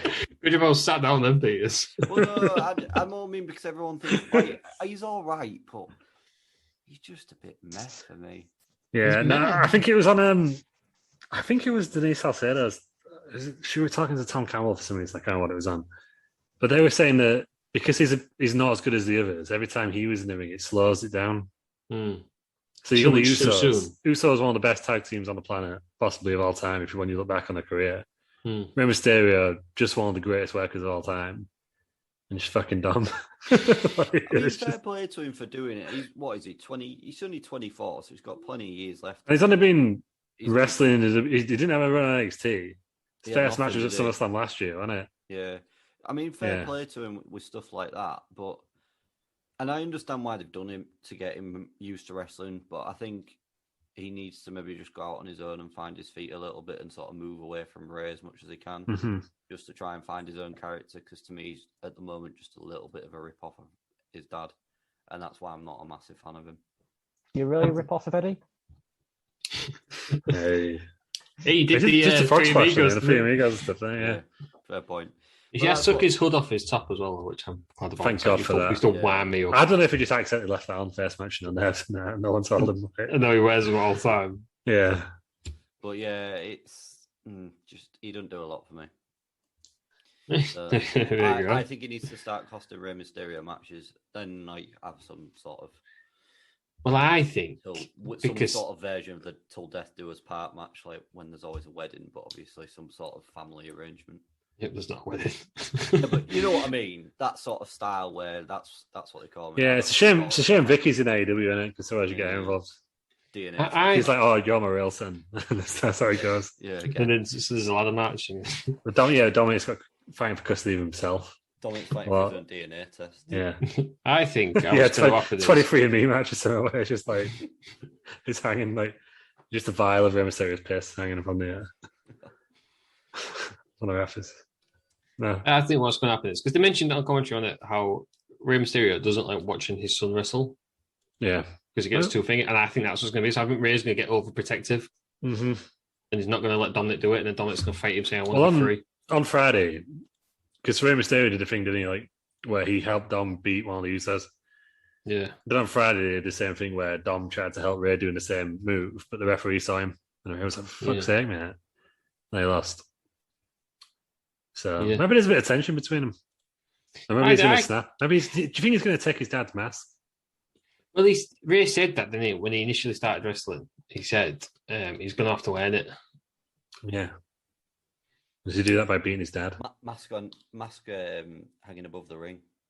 Yeah. Mask on a pole. Mask on a pole. Mask on a forklift. Mask on Judy Bagwell on a forklift. Yes. Judy Bagwell. Is she wearing the mask? Yeah, but you've got to find out where she's wearing it. Took us. What's your star rating, Aaron? 1.5. 1.5. Yeah, it's a shame for the Usos. But I agree. I think I agree with Aaron. WWE do this all the time, especially with tag matches. So you have the tag match, and then you have one against one of them, and then you get the other two against, and then you do the other one. Yeah. So you've seen the tag match 15 times. It feels like you've seen them all the time, like, doesn't it? Like, because the entrances are the same and stuff. This is going to sound ridiculous, but I found that on Wrestling Around, Wrestling Federation. It's hard to book tag feuds because you all do the singles matches, but it just feels like you're doing the same thing every week. Yeah. Surely there were other tag teams in the WWE who could have replaced the Mysterios, or if they'd released that many people, that is not. Yeah, because that's the thing. Like, I can't think of who the Street Profits. I guess they're going to face again. Viking Raiders, are they coming back? They're on Raw. Okay. What, the Bobby Roode and Dolph Ziggler? Yeah, but they're heels, aren't they? Yeah, true. So babyface tag teams. I can only think of the Street Profits. They're on Raw. They're Raw. But there is a draft coming up soon, I guess, isn't there? Apparently in September. So could just bring back the APA. Who's in NXT? Who are the tag team champions in NXT? I can't even think. Mustache Mountain. That's all. They're in NXT UK, are they? Is it Oney Lorcan and Danny Burns? No, it's them two young kids. Oh, MSK, innit? MSK, yeah. Maybe that might come up. Yeah, because the tag team division Seems to be high on, don't they? It's real strong, and then it goes weak, and it goes real strong, then it goes weak, then it goes real strong. And it's very, very weak at the moment. Yeah, like you got Chad Gable. There's a lot of heel tag teams. Yeah, Chad Gable. No, is. Sure, this. But I kind of think, have we seen the Usos of Street Profits? We've already seen it once, right? Yeah. Where are the Street Profits? They're back. One of them was injured, I think, but they are back now. But they're feuding with Otis. Right. Unless they just put two baby faces together, but that's what they always do, isn't it? To get them out of a hole. Yeah. It almost feels in a way that they've done that with Orton and Riddle. Which is but it's somewhat good. I'm not. Somewhat good comes from it. But then sometimes it doesn't. The bar. I always go back to the bar. Oh, the bar, brilliant. So I love the bar. Cesaro's not doing that. Maybe you can tag with Nakamura. No. Nakamura and Boogs, I reckon. Is he an actual wrestler? Boogs, yeah, he had his debut match, didn't he, on Friday? He won the 24/7 title as Joseph Average. Yeah. But no, he had his debut match. It was him and Nakamura versus Cruz and Aziz. Are we going to see that then, maybe? Oh, no, Nakamura's in the Continental Champion, isn't he? What am I talking about? No, it won't be him. He could have 2 championships. Yeah, I'm doing for, isn't he? So we'll move on to Tiffany Haddish introduced Damien Priest. That was just awful. You can't hear her. She's talking away from the microphone. Like you, Terry. So they gave him some aloe vera. Terminology's all wrong. Don't worry, I'll tell it. I'll tell it for past. Don't worry about it. Did she say like your first time of winning this, or some? She said your first WWE Championship, and then she said like the national champion. Yeah. Is she wrong? United States national, it is, but no. Wasn't she doing like some sort of after party or something? She's an actress, isn't she? Yeah, but I'm sure she was presenting some sort of SummerSlam after party. I've no idea what she was doing. And then, speaking of Rick Boogs... sorry, just before you move on, Priest was stuttering his lines as well, wasn't he? Yeah, and he didn't get in a hot tub with his leather pants, which is why I really wanted again. Bring back old school Damien Priest. Was you watching the right thing there? Don't remember he did it in NXT. He won the North American title. He just dived into a hot tub in his leather pants. It's great stuff for us. Good stuff. Rick Boogs... Still stuck on his legs now. Same pants. Changed. Rick Boogs then introduces King Nakamura. What an absolutely pointless waste of time. Stop right now. Yeah. This created one of the best parts of the night, and that is Pat McAfee dancing on the announce table. Pat Play with the McAfee's match. great. Play with the match and do something. No, don't need a match No. when you got McAfee dancing. It was Pat absolutely McAfee brilliant. is the same as us. I won't have- I won't have this. I'm not saying it. I just think it was absolutely pointless. Have you seen the one where he tried to get get on Michael Cole's shoulders, but Cole couldn't lift him, so he was stuck on a table. Cole was underneath him, like I thought Cole was hench. yeah, you could lift back. You can't lift Pat McAfee like that. Yeah. Pat McAfee's a big lad, isn't he? It's Pat McAfee, right? Right, because I thought the segment was weird, but I enjoyed it just for Pat McAfee, to be honest. But is Pat McAfee on his way to becoming one of the best color commentators of all time? Because I think he is. Yes. He is, I isn't think he's absolutely quality. I love him. he does. I want to admire Pat McAfee. Yeah. At first, I was like, I hope he takes his feud with Adam Cole to the main roster, but now I just want him on.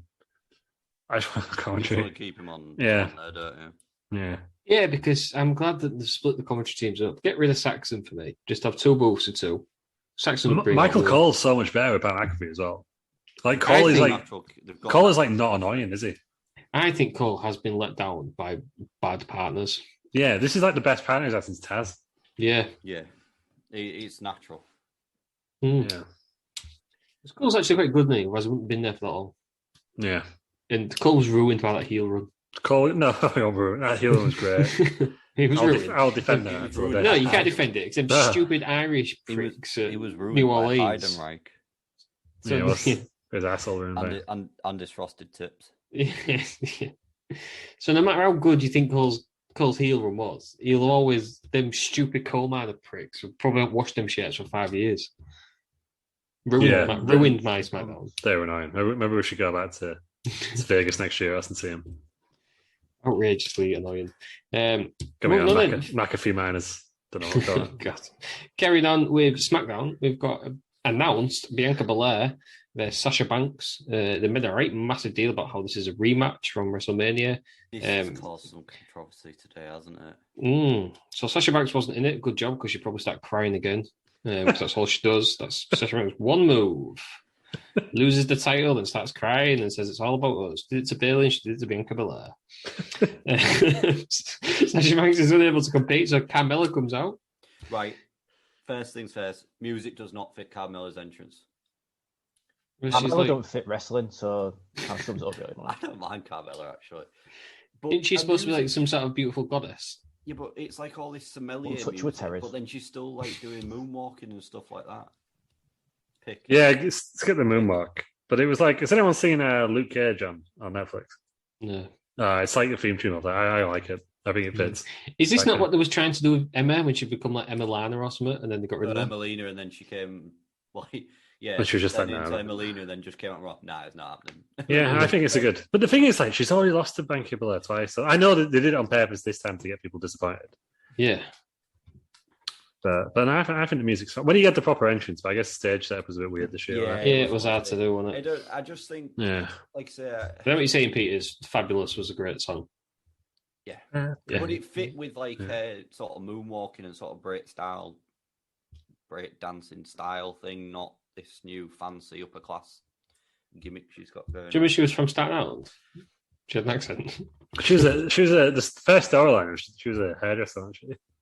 Is that what it was? Yeah, she got Was she a stylist or something for she was like a stylist for like Enzo and Aaron Cass. Cass? Yeah. And they accidentally got fired or something. So she just turned up at NXT and was like, you got me fired, so I want a job where you work. So they made her a wrestler. That was like the storyline of how she came in. Nice. Yeah. When she was a dancer, wasn't she? Was she? She was a Lakers girl, I think. Yeah, NBA. Yeah. Her dad was a wrestler. Yeah. Hulk Hogan. This is Brooke. It's actually Brooke. It's mad. So Carmella is announced, and then we get Becky Lynch's music. She comes out. Huge Throws pop. Biggest pop of the weekend for me, right? Carmella out the ring. Couldn't read the shirt. Thought she was claiming to be a vegan for a long time. What was the shirt there? Becky, the man is back in Vegas. Oh, I thought okay. it said the man. I thought it said the man is back and the And vegan. vegan. And the vegan. Vegan. Yeah. That's right, me. I know. There's a lot of wrestling vegans, Fast. She can be if she wants. Pete Just Dunne. a weird shirt, isn't it? Yeah. Maybe I just saw VEGA because her hair was over a bit of it. I don't know. Yeah.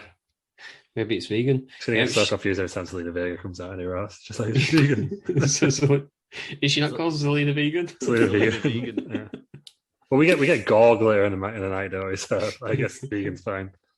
She comes up, she throws Carmella out of the ring, and then we get Bianca Belair versus Becky Lynch. It ends in 1 minute. Lynch hits the manhandle slam to win. Pins her. Clean. New champion. Not what I would have done. Well, I'm just gonna start off here because, like Terry said, there's been a lot on social media today. People aren't happy. People aren't happy because the people are saying, "Oh yeah, WWE knew like a week ago Sasha wasn't going to turn up." But then if they'd announced, "Oh yeah, Sasha wasn't going to be at SummerSlam," everyone would have known Becky was coming back. Mm-hmm. I've not got a problem with that at all. Yeah, I think WWE, up to the point of Becky coming out, did everything right. Yeah, but the match should have gone like 10 minutes. However, Becky might not be ring ready. That might be the reason behind it. She's been out a while, hasn't she? So. She has. She's been out like 18 months. So I also think fans will turn on her now. Because but I think she's good enough to keep him on side. I thought it was maybe intentional to get put back as a heel, because that's what the man was, a heel initially. Yeah, because I don't mind it. The only thing I would have maybe done is like I would have won it with a roll up rather than a finisher. Well, I would have done the disarmer, and then it's like she's been put in the disarmer, and it's like I can get you at any time.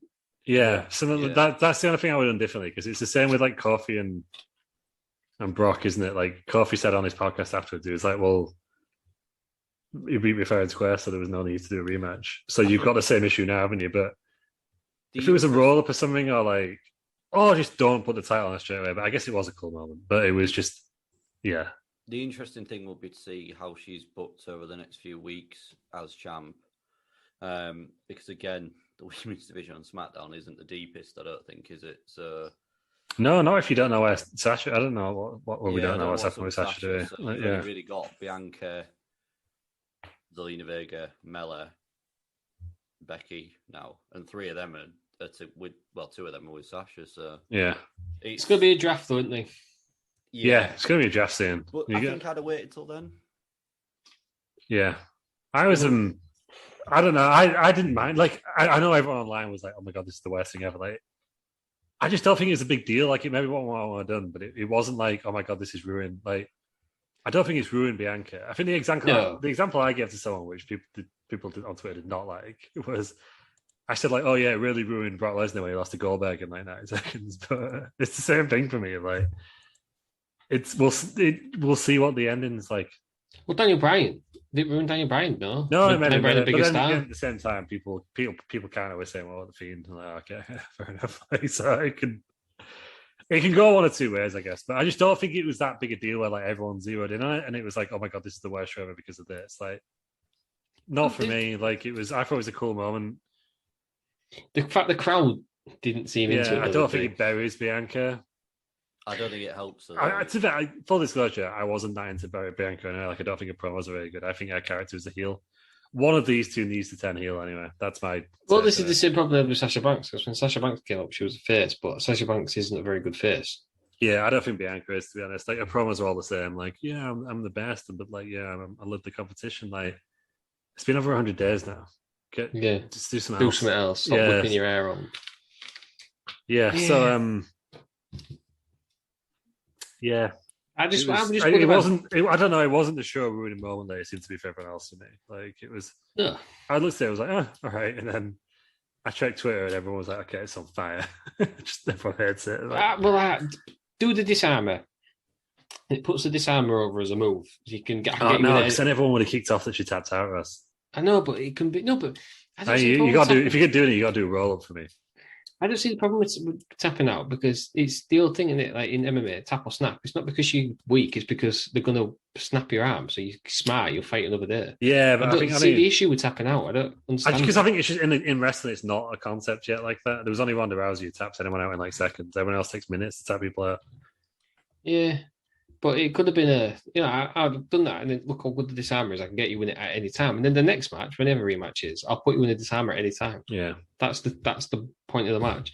But I don't like the slam, the manhandle slam. Not a fan of it anyhow. No, is that the first time it's been called that?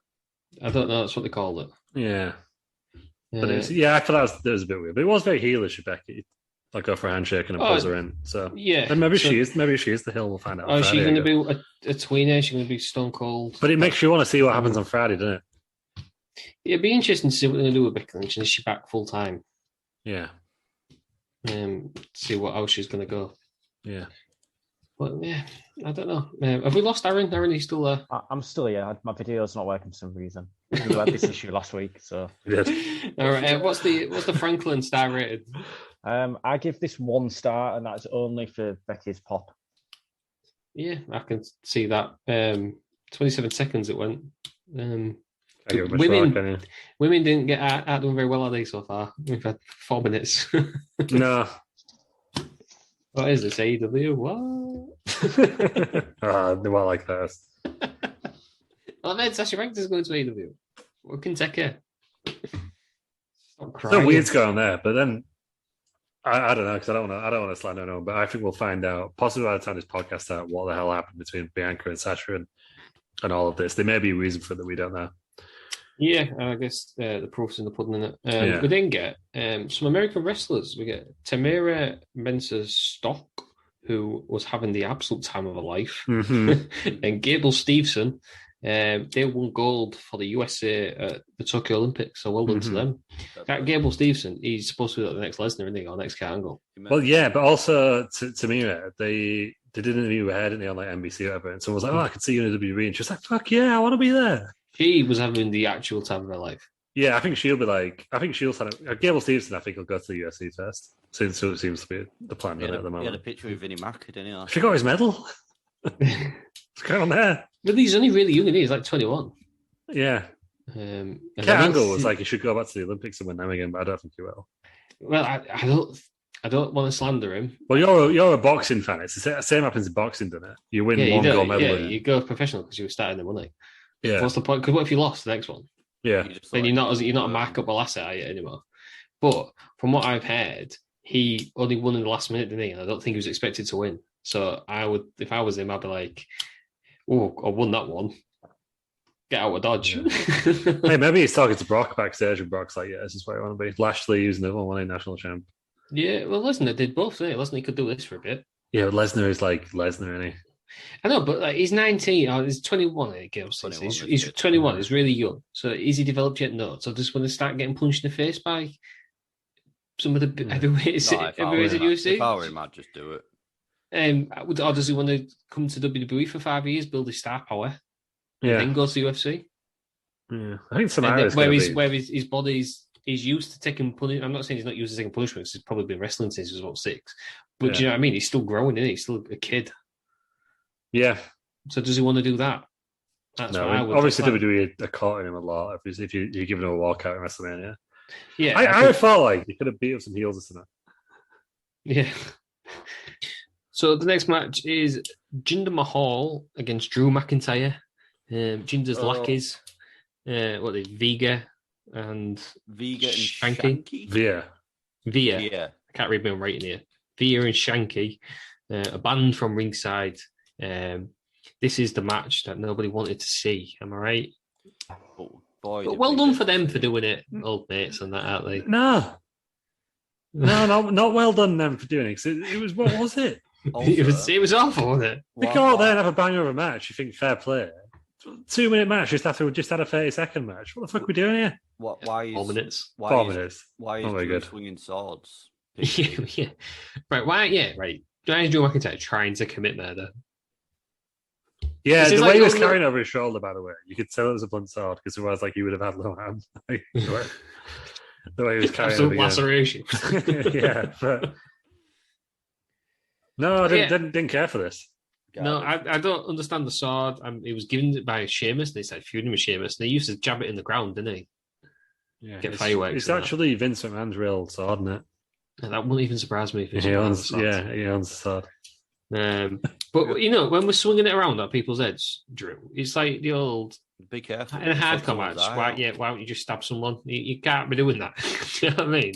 Unless you're New Jack. Yeah. If anything goes in a hardcore match, really, if you really wanted to win, you just knife someone up. Do you know what I mean? You would do it, because anything goes, but you don't. I think that's all that needs to be said on this, though, isn't it? Star rating. 0.5. 0.5, yeah, 0.5 too much, some would say. And then also at the end, right, when them two lads came back out, I thought 3-on-1 situation. Someone's going to run in here. And he didn't. It was awful. Big Drew starts swinging his sword about, doesn't he? Yeah, I thought, have someone like, either a retained legend like Undertaker or someone, I like, Brock was the other one. I thought I might come back and like, because he wants it. Because he last lost to Thingy, wasn't he? To Drew was his last match. So it's like, I'll beat you're not beating him because I am. I'm saying it now. If Brock Lesnar came out at this point, it would have been the worst thing ever. One version of the Undertaker that should have turned up at this point.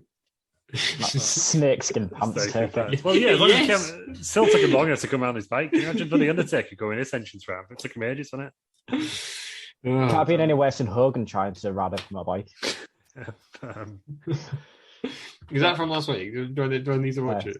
No, it's not from last week. Have you not seen the Undertaker Hogan match? Yeah, he gets dragged on the end of his bike, doesn't he? Yes, I have seen it. Yeah.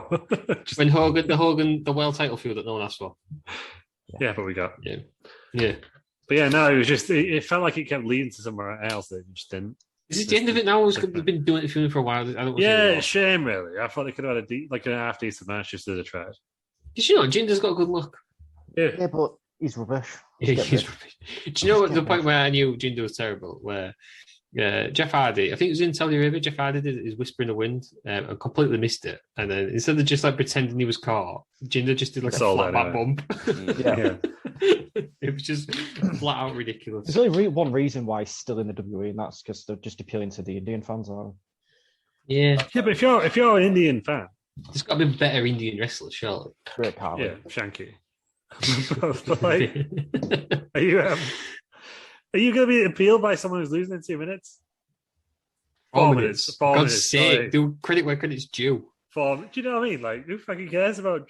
You're just going to look at bloody loser, aren't you? Yeah. Are you going to watch? If we had a bloody English bloke or like fucking I don't know, Dean Smith or whatever, and he's a football manager, but I'm going to go over anyway now. And he's like, oh yeah, he's here, but he loses in like 2 minutes. Are you going to care just because you're English? Like, yeah, they don't get it. Give the Indian lads a bit of credit. Because Americans would care about the American who loses in 2 minutes because they're like, go USA. Yeah, maybe you do understand. Different Brit. I don't know. If they really want to appeal to the Indian lads, like from knowing a lot of Indian lads, just have a Pakistani wrestler feud with him. Just get him to beat the fuck out of him every week. Because they will absolutely love it. I was there once watching India versus Pakistan in the bar. It was just the most fucking mental thing I've ever been a part of. It was ridiculous. So that's what we should do. Yeah, Tendulkar to run out with a cricket bat. That guy. Yeah, that's it. Well, they get like 20 million viewers in India. That isn't ridiculous. Is it not like the biggest market outside of the US? Well, yeah, I think it's just like 1 billion people. But when I was there, I remember being in a random advert where it was like Messi, and I think it was like LeBron James or someone, and then fucking Roman Reigns was in there as well. It was just, they love it over there. They go a bit too far, don't they, with their old sports like in the Indians? They're enthusiastic, aren't they? It's great. I love it. I love the country day, but anyway. So what we're saying is they deserve better. There's got to be somebody better than Jinder Mahal. There must be. Nick Kelly. Just don't put the match on the card at all. Yeah. Have a go a bit. Yeah, have a go. Just a bit of a squash on it, really. Get rid of it. They need to be there. And the next match then is the Raw Women's title. Ugh. Nikki ASH, she's the champion. Charlotte Flair, Rhea Ripley. Peter's not fan. It's so fucking predictable again, isn't it? What do you mean? Fuck off. Charlotte Flair's the goat. Boring. To be fair, I agree with Peters. She shouldn't have won this match. I'd have kept on Nikki. Boring. Keep it on Nikki. No, because their gimmick is awful. I don't even mind it. We're going to miss with Nikki, I think. But They shouldn't have. The Money in the Bank thing was one thing because I guess they couldn't. She didn't get a great crowd reaction there. I don't see why they would then rush into a cash in Money in the Bank and then get rid of it after 33 days to give it to someone who is probably less liked than she is. Yeah, I think she's going right down the card now, but it was just all a bit. I think they really loved it, didn't they? Because I think Vince was like, "Oh, she's coming with her own gimmick. It's a superhero gimmick. We can market this." But then, crowd's not bought into it, and he's gonna actually. Never mind. When's that ever been a problem for? Yeah, but it just seems like they got bored of it, don't they? And it's like, oh, back to Charlotte while we think. I've put on Rhea Ripley then. I'm just sick of Charlotte. Do you know what? Right, I think I tweeted this last night, and no one responds actually, which I was like, quite okay. I don't get Rhea Ripley. I don't care for her. I don't think she's very good. Don't think there's many good matches. Tony Storm's on SmackDown now. Why do we keep forgetting that? Anyway, back to the SmackDown title. Because Tony Storm should have been in Rhea Ripley's position because Tony Storm's always been better than Rhea Ripley. That's why, this is what I'm saying. Like, Rhea Ripley was like, they had that Survivor Series bit where that NXT were there, everyone loved it. Yeah. But I don't care for Rhea Ripley, personally. I didn't care for it when she beat Shayna Baszler. I didn't care for it when she was in NXT UK. I don't care for her now. Can we just get Asuka back in the picture, please? What is she doing? What way is she on now? She's photoshopping her own head onto people's bodies. On Twitter at the moment. She's kooky, isn't she? Old Asuka. Yeah. That's what she's doing now, if you're wondering. Aaron, Franklin Starr rated. 2. 2. Yeah. How long did it go? 13 minutes. Yeah, I thought it went a while. I thought it was all right. Yeah, it wasn't bad. It was just, I think, the storyline going into it, like no one. Yeah, no who you rooting for? Like, yeah, no one cares. Which again is the issue with most of these Raw storylines as we go through the card. Yeah, Charlotte does. We've slagged her off, but she does do a pretty nice corkscrew moonsault. No, Charlotte's like one of the best wrestlers on the planet, male or female. Yeah, but she just can't get invested in it because she's feuding with people who are just completely inferior to her, or people no one cares about. Like, there's literally no one on the roster now.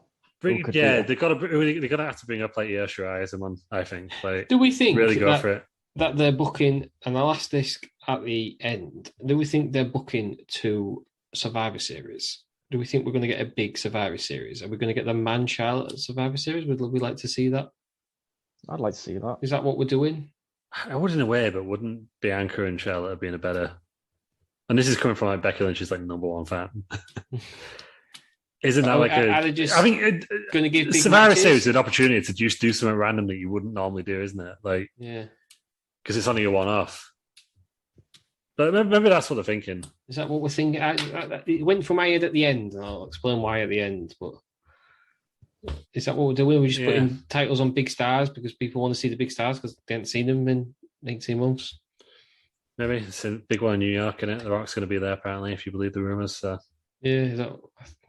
No, I don't think he'll come back to WrestleMania. But they've got to bring someone. They've got to bring someone from NXT and ask to shoot to Charlotte. Well, hopefully with the superstar shake-up of the draft, whatever they're calling it, people are going to come up. Zoe Stark, I know she's only been in NXT for a few weeks, but just get her up there straight away. Surely Candice LeRae will come up soon because she's not doing anything. Pregnant. She's pregnant. Is she? Yeah, she go for a while. Don't put her in the ring then. No, you're sick of her. She was annoying anyhow. Dakota Kai, where's she going to go up? Yeah, I think she's been pretty much prepped to come up, isn't she, at this point? Nox and Shotzi, they're up there now, aren't they? They're on SmackDown. Are they? Why don't we mention them earlier? Because they're in a tag team. They're doing tag team stuff, so... yeah. Io Shirai. Io Shirai's got a bit of then. Ember Moon, put her back on. She's out with an injury or something, isn't she? Oh, shit. But I don't know any of those. Yeah.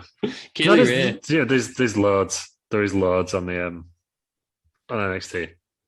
Yeah. The women's division on Raw does not have to be this bad.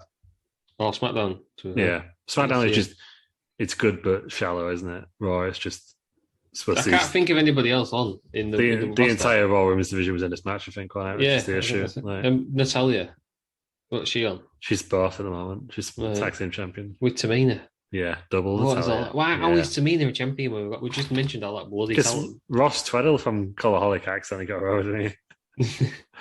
Apparently it's because everyone was like ironically cheering at WrestleMania. Apparently Vince was like, God damn it, this Tamina's over. So he gave him the belt. Apparently. Is that legit? Yeah, apparently it's purely 100% down to Ross Tweddle. Well, Come on and defend yourself, Ross Tweddell, but you are annoying. 30 minutes then, that was it. 2 stars. Moving on then to sort of the semi-main event. Semi-main, that's called. Yeah. Edge vs Seth Rollins.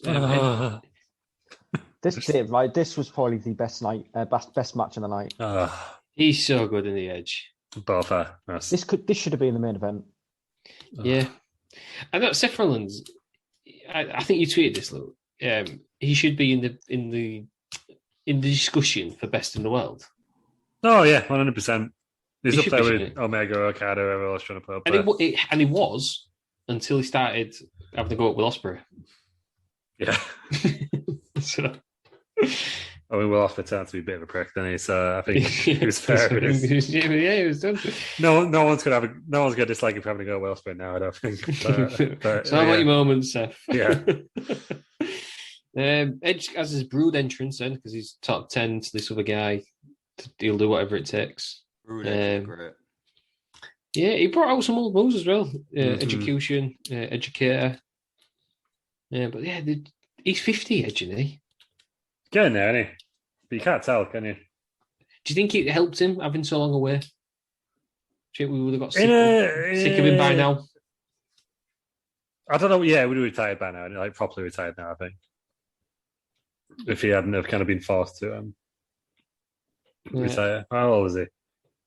47 he is. So he's only 2 years older than the current WWE champion. Do you think of it that way? Yeah. And you can see his body's been rested for 7 years or whatever. Yeah, he's got a lot of legs left in him. It's a lot I'd like to see him do as well. I'd like to see him go for NXT. I'd like to see him. Because they're building him as a massive star, aren't they? I was really hoping for the Edge and Christian run again, but it's just an Edmund, is it? But yeah, it's just. And he's over, isn't he? You know how Roman Reigns was calling out people not being over earlier in the week. He's just a big star, isn't he? Yeah, he's getting some big pops. 21 minutes. Terry Peters, are you a fan? Yeah, I like this one, to be fair. Favourite match so far? Yeah. If not, probably second favourite of the night as well, actually. Ooh. I think. Yeah, definitely. No, very, very good.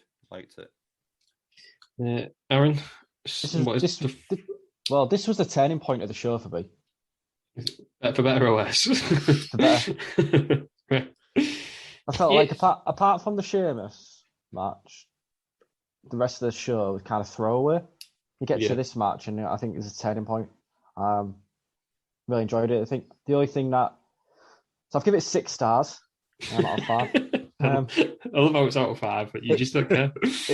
It could have gone 7 if Gangrel had been in the entrance. Well, as we know, Gangrel was busy on the train earlier on, so he's got his own thing going on. I mean, that's what he's doing. His train was delayed. It's just, Fine, I'll just eat out this fellow passenger. Yeah.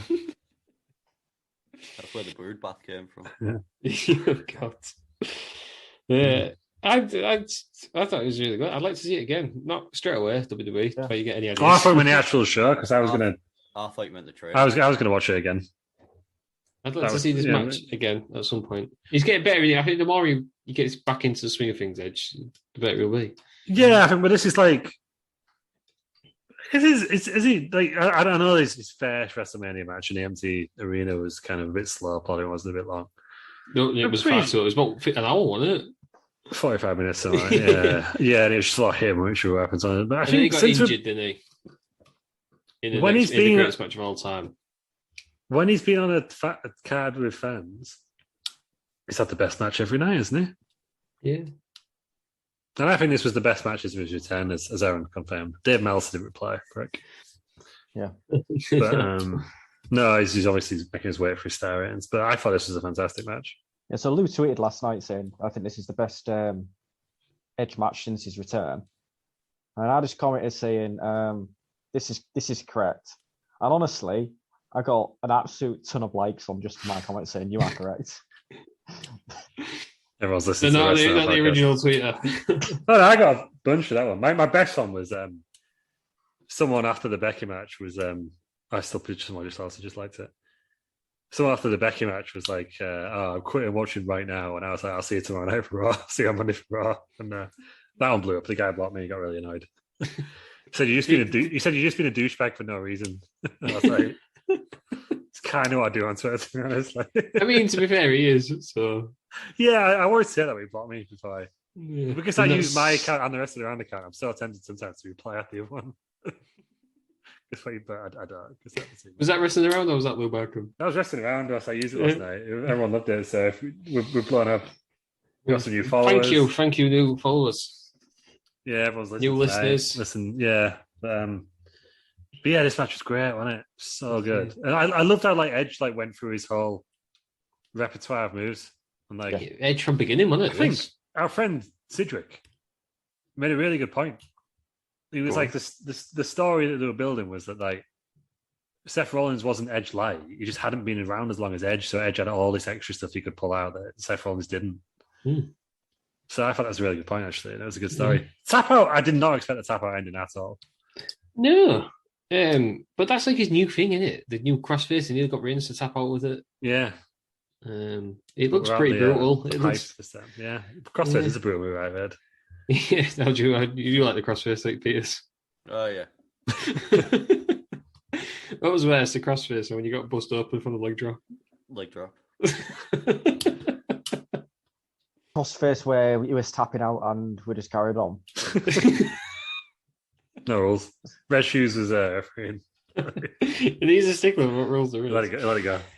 So we've had a great match. The best match of the night, potentially, definitely so far. Yeah, I think it stays the best match of the night for me. And then we get Miz and Morrison. See them arriving in the truck. I fast forwarded this. They come out. I'll be honest with you. I fell asleep through this, but Fair. I know what happens. I saw them come out. They started doing. So I guess Johnny Nitro's got a new name now. Johnny Drip. Drip. He had drip in his hair. Miz didn't have any socks on. That's the thing these days, isn't it? Xavier Woods came out, did he? Start spraying them with something? On his own, I'm assuming Kofi's injured. Right. I don't know. I'm assuming that's... Yeah, I thought it was... When he had a truck, again, with, we've got a big surprise. Yeah. Again, I'm thinking Brock's in the truck. I just had a feeling that Brock was coming back. Yeah, but not in these views. Yeah, it just comes up, fucks them both up. Big pop, everyone loves it. Brock's main event. Yeah, it doesn't need to feud them afterwards. Just F5s them all. Because I'm back. I'll be watching and keeping my eye out for you, Roman. That's all I had to do. But it was just it just get in with a super soaker, and that was the end of it, wasn't it? This is just pointless SmackDown or Raw shit. I think it was it's one of those things where it's if you're in the arena, it's fun, isn't it? Like, do you remember when we were at WrestleMania 34 and the whole Nicholas thing? That was so much fun in the arena, but I think on TV everyone thought it was shit. Yeah. So maybe it's one of those things for people in the stadium, but yeah, it didn't come across great on TV. Because it just, again, another segment like the Nakamura one and the Drew McIntyre one where you think this is leading somewhere and then it just doesn't lead anywhere. I think they should have just had Boogs come out again. Nakamura. Get Boogs. That would have been funnier if it had gone all the way through the show if he kept coming out. Yeah, didn't he just done it once? I think at one point, like WrestleMania, Boogs plays it on the national anthem like Jimi Hendrix style. Yeah. Weird. Yeah. Is Boogs just Elias? What happened to Elias? Is he gone? He's changed his gimmick, isn't he? Yeah. So I hope he comes out as like an MC Elias. It's the next evolution. Is it because Boogs is a better guitar player? Yeah, Boogs is the guitar guy now. So everyone, like Vince is like backstage, like, God damn, I've got to go one guitar. Jeff Jarrett's just walking about outside with his guitar. Well, he got released, didn't he? Yeah, well, that's why. Yeah, he's doing a podcast with Tom Conrad now, isn't he? So that's why he's got released. Right? God damn, one guitar. One guitar only, not having any of it. It's not WCW, everyone gets a guitar. Yeah. And move on then to the Raw main event. We've got Goldberg versus Lashley for the WWE title. And Lashley's obviously with MVP. 7 minutes long, this match. Oh, I forgot to add back on the Edge thing, Ross. Oh, go on. It's Extreme Rules is the next pay-per-view. Yeah. I want Edge Foley hardcore title type match, but with Rollins. That was all. Yep. That's what I want. I need. Yep. I need the flaming table back, but Rollins go through it. Yeah. Or TLC. Curb stomp through the flaming table. I don't know how it would work.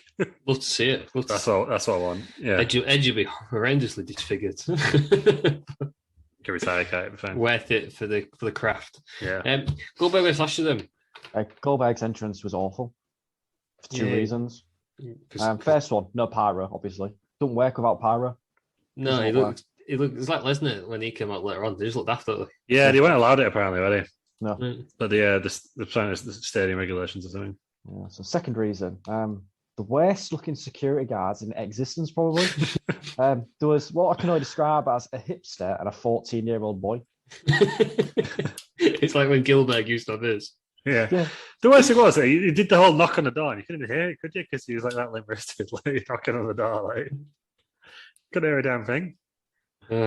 Goldberg.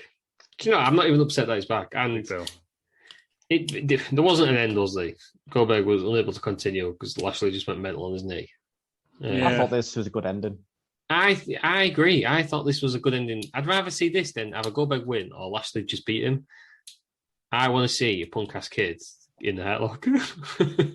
I thought you said I want to see punk-ass kids. I was like, he's only just come back. But okay, I get what I mean. I'm just hoping that Vince listened to last week's show where me and Lou discussed a whole new idea for Goldberg. Go on. So we start a new Goldberg winning streak. Just turns up, absolutely demolishes someone, leaves. What you do, you don't tell people. So you say to Goldberg, oh yeah, you're just gonna one Raw show a week, a month, but you don't tell the audience which show is going to turn upon. So you're gonna have people tune in to see if he comes and demolishes someone. Yeah, and he's not there every week. Yeah. Yeah, like when he beat Ziggler. Just turn up, destroy a jobber or mid carder, and leave. That's all he needs to do. That's all he needs to do now. 2-minute match, if that. Yeah, get him out of the world title picture for me because it's like he's lost his last two, so he won't going to lose tonight. But also, you don't want him being WWE champion because they couldn't have done that because like the fans were very much in Bobby Lashley's corner on this match. Yeah, and it was like obviously with the whole like, I know they don't care that much, but like with the whole, you can't be like, oh yeah, CM Punk won, and I was just like, oh yeah, by the way, we've got Goldberg as this champion. So get him out of the title picture. Why is he in there? Yeah. That SummerSlam where he came back and just beat piss out of Dolph, everyone loved. So why not just? I don't understand why he's not just doing that again. Like you don't need the big. Was anyone clamoring for Goldberg, Lashley? No, it's not the match we wanted, was it? No, I don't think it's the match anyone wanted really, or anyone. I'd rather had Lashley seen. Do you know what I mean? Right, so you could have got rid of the Jinder match, but you could have had Goldberg just turn up, absolutely demolish Jinder. Yeah, why don't we just fucking Shanky? Just absolutely fucks with Shanky. What is your problem with Shanky? Fucking prick, Shanky. No, Shanky the big one. I have no idea. See the one because there was like in the shed it was 2 for 1 day, and apparently Vince was just like, "Your shit, man. Actually, it's not an issue with Shanky." So it was. They don't, they both had the same. There was a tag team where they both look very similar. Now they just got fucking Shanky there instead, and I'm not feeling it. Else. Fucking Shanky is the worst one.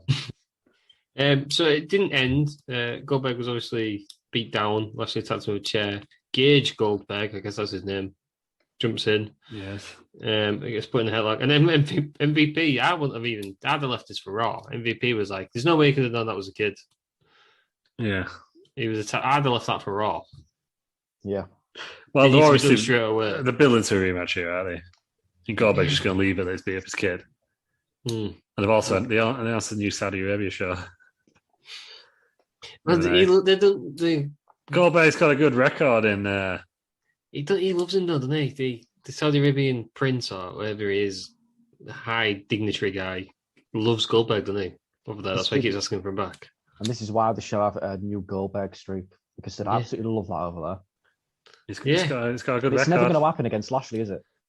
No, I don't want to see it. Beat the Fiend, Saudi Arabia. It's got previous. Unless Goldberg goes off script and sort of like gets himself DQ'd, that would work. I think you might beat him in Saudi Arabia, and then you finally do the Goldberg Reigns match at the Survivor Series. Do we want to see that though? No. Goldberg said in an interview he's not got many matches left in him. He wants to do a program with Cena, which I'd watch. Yeah, I'd watch that. Yeah, but Cena in Saudi Arabia, is he? He got enough trouble in China. He ain't gonna. And he wants to do a program with Reigns. Yeah, and I think that they should do that because they built it. I'm fine with them doing that. As long as Reigns wins, obviously. Yeah, of course. But, the Tribal Chief lost to Goldberg. But we don't. I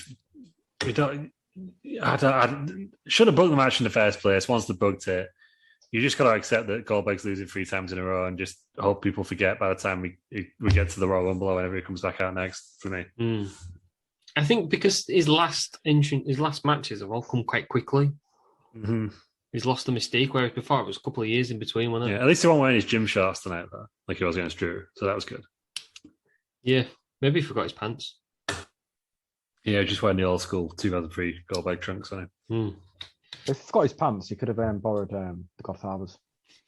Snakes can go back.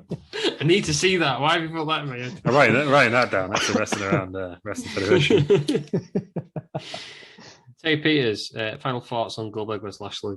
Yeah. Thank you. Right, moving on. Star rating. 2.5 stars.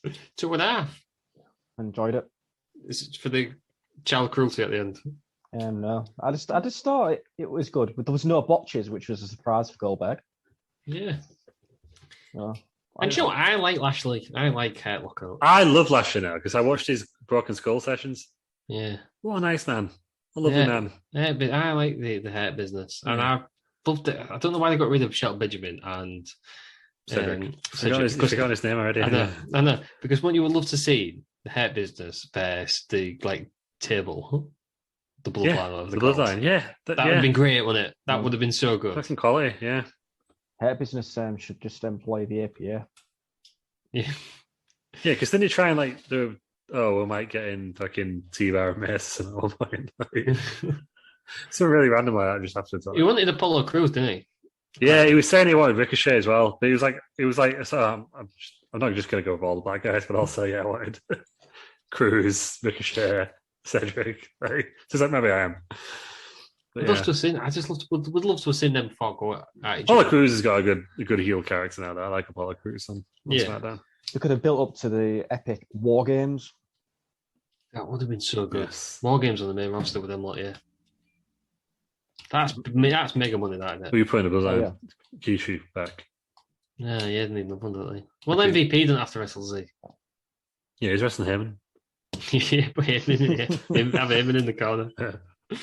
I don't know. There was one about putting Naomi in. That was a bit extreme, isn't it? I don't know. There's got to be someone in Samoa Joe. And because he's the only Samoan not related to that family. Yeah, I think he said that, and he said he don't want to be down it because it's like people think we're related anyway. Fuck it, The Rock. The Rock. Oh, who's the other guy in MLW? Is it Jacob Fatu? Yeah. Tama Tonga, is he that family?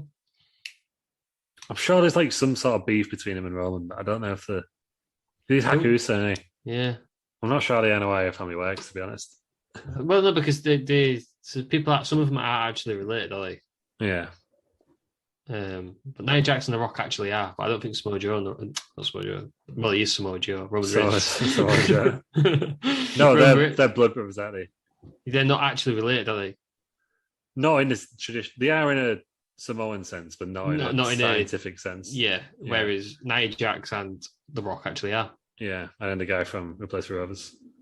You don't need more. Ben Cocaine. No. Junior Vai plus for Toulouse now. Just fine.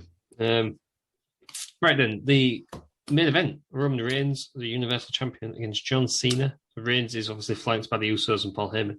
Took about an hour to get to the ring. Loved every second of it though. You love it there. I just love Heyman. I love Heyman. Mm-hmm. He was all the way through this, even towards the end. We'll do the match first before we get to the end. Do you know else great all the way through. Who loves Heyman? So. Our dad, Jeff. Yes. Weird one, isn't it? Yeah, I was watching SmackDown when he came around the other week, and he was just like, "Who's that guy in the background?" It's like, I just loved him. Where'd he get him from? Like, I was like, it's Heyman. Wonder if he's a new favourite instead of Booker T. Could be. Heyman, Margie, Booker T, I think that would be his dream. That would be a dream, yeah. So after I've just wrote here, Heyman is fantastic. It's just his facial expressions. Mm-hmm. He's so good. It started off slow, then this went 23 minutes, longest match on the card. Started off pretty slow. It was feeling each other out. Reigns shouting a lot at the crowd. He was definitely in heel mode. Oh yeah. And I think they piped in a few boos as well. Yeah, but he does get a lot of heat though, apparently, doesn't he? Yeah. And then he just started kicking out stuff. He kicked out over a normal AA. Then he got AA'd through a table. Mhm. Then he kicked out of a super AA. And they finally won with 2 Superman punches and a spear. He made Reigns look fantastic. Cena looked really good. Not enough small packages for me. There was a few at the start, weren't they? Yeah, because that was the whole gimmick going into, wasn't it? There's about 10, weren't Yeah. I thought he was genuinely being serious. there? I was being sarcastic. Yeah, because the other thing was, Cena said, I don't have to be better than you. I just have to beat you. And then all you are is a footnote on my... They had... because it showed it in the promo, didn't it? The opening of the match where he pins him, didn't he? And then escapes the ring. Yeah. That was on SmackDown, even though he kicked out after 2.5 on ridiculous. Like, don't let down for anyone, apparently. But, I can't remember. I like that, though. There's not enough of that. There's not enough kicking out on 3. Yeah. Hogan used to do it all the time. Yeah. You beat me for 3 seconds. You've not completely laid me out for a minute. Yeah. But no, because they added the intrigue on the last SmackDown of like Roman Reigns was going to quit if he didn't leave. And they said, it didn't say win the match, it said leave as champion. Because part of me was like, Big E going to cash in here? But it felt too big for Big E. No offense to the guy. Yeah. If Big E would have come out in this, it would have been like, what are you doing, man? Yeah, he needs to build him up a bit more, I think. For me, WWE ruined this match. So the booked it as obviously Cena wants his 17th title. Then Roman says, "Oh yeah, if you win, I'll leave WWE." Well, that just kind of set it up like straight away. You know that Roman Reigns is going to win. Yeah, it did at first, but then there was part of me where I was like, "Fucking hell, they're actually going to do some sort of storyline where he." You know, when you got to the near falls, because going into it, it lowered my intrigue a lot because I was like, my theory before, and I think I said it last week, was I thought that Cena was going to win and then drop it back at MSG. But then when he said that, I was like, well, I'm not going to have Reigns go away for like 2 weeks. So, you know, if he's losing, he's losing. I don't think he will. So my only surprise was for me was that Finn Balor was involved in this storyline, and I thought he might have become his Prince character. Because he's next, didn't he? I thought he might have crossed John Cena and beat John Cena at Madison Square Garden. That was my other theory, the two I had. I don't think they could do that, though, because that would have annoyed a lot of fans, wouldn't it, with a screwy finish. A match like this needs to be clean, doesn't it? Yeah, it does, and it puts Roman over even more. Do you think, I was thinking this with the match, do you think this was better or worse because they'd had a match previously, or would you think this would have been better if this was the first time they met? Oh, 100% better. If that No Mercy 2017 match. Yeah, that they rushed for no reason. If Cena would have won that match, then this one would have been really good. That would have made it better. But because Reigns had already won it, and now they're like, oh, it's an even better version of Reigns. It's like, well, he beat you and it was his old version. And you're the same. But it didn't matter too much. I think they just kind of retconned out of existence almost, didn't they? I just enjoyed seeing two big stars. Yeah. And it was a really good match. Terry, was this your best match of the card? Second. Best, sorry, Yeah. I was going to say, because I know Edge and Spawns was second. I was like, why was it your favourite then, Piers? It was just better than everything else, wasn't it? It was just a class above. And then with the ending as well. The surprise. We'll do the ending then. So Reigns wins, then pretty much straight away, Lesnar's music comes on with a ponytail. There's quite a lot of talk in regards to hair in this match. Because I tweeted saying I'm not sure whose hairline is worst, Tez Fishpod or John Cena. That is true. I noticed that, yeah. And then Lou tweeted a lovely picture of John Cena. You might not be able to see it. Oh, which way? Is it what he does to every photo ever? Yes, see it. Yeah. Well, I've got a preset. I've got a preset now on my phone where it just does it automatically. I was going to say you're so quick. Anytime a photo is posted, you just know it's getting balded and mustached. I had the glasses. Don't forget the glasses. In all seriousness, his hairline is bad.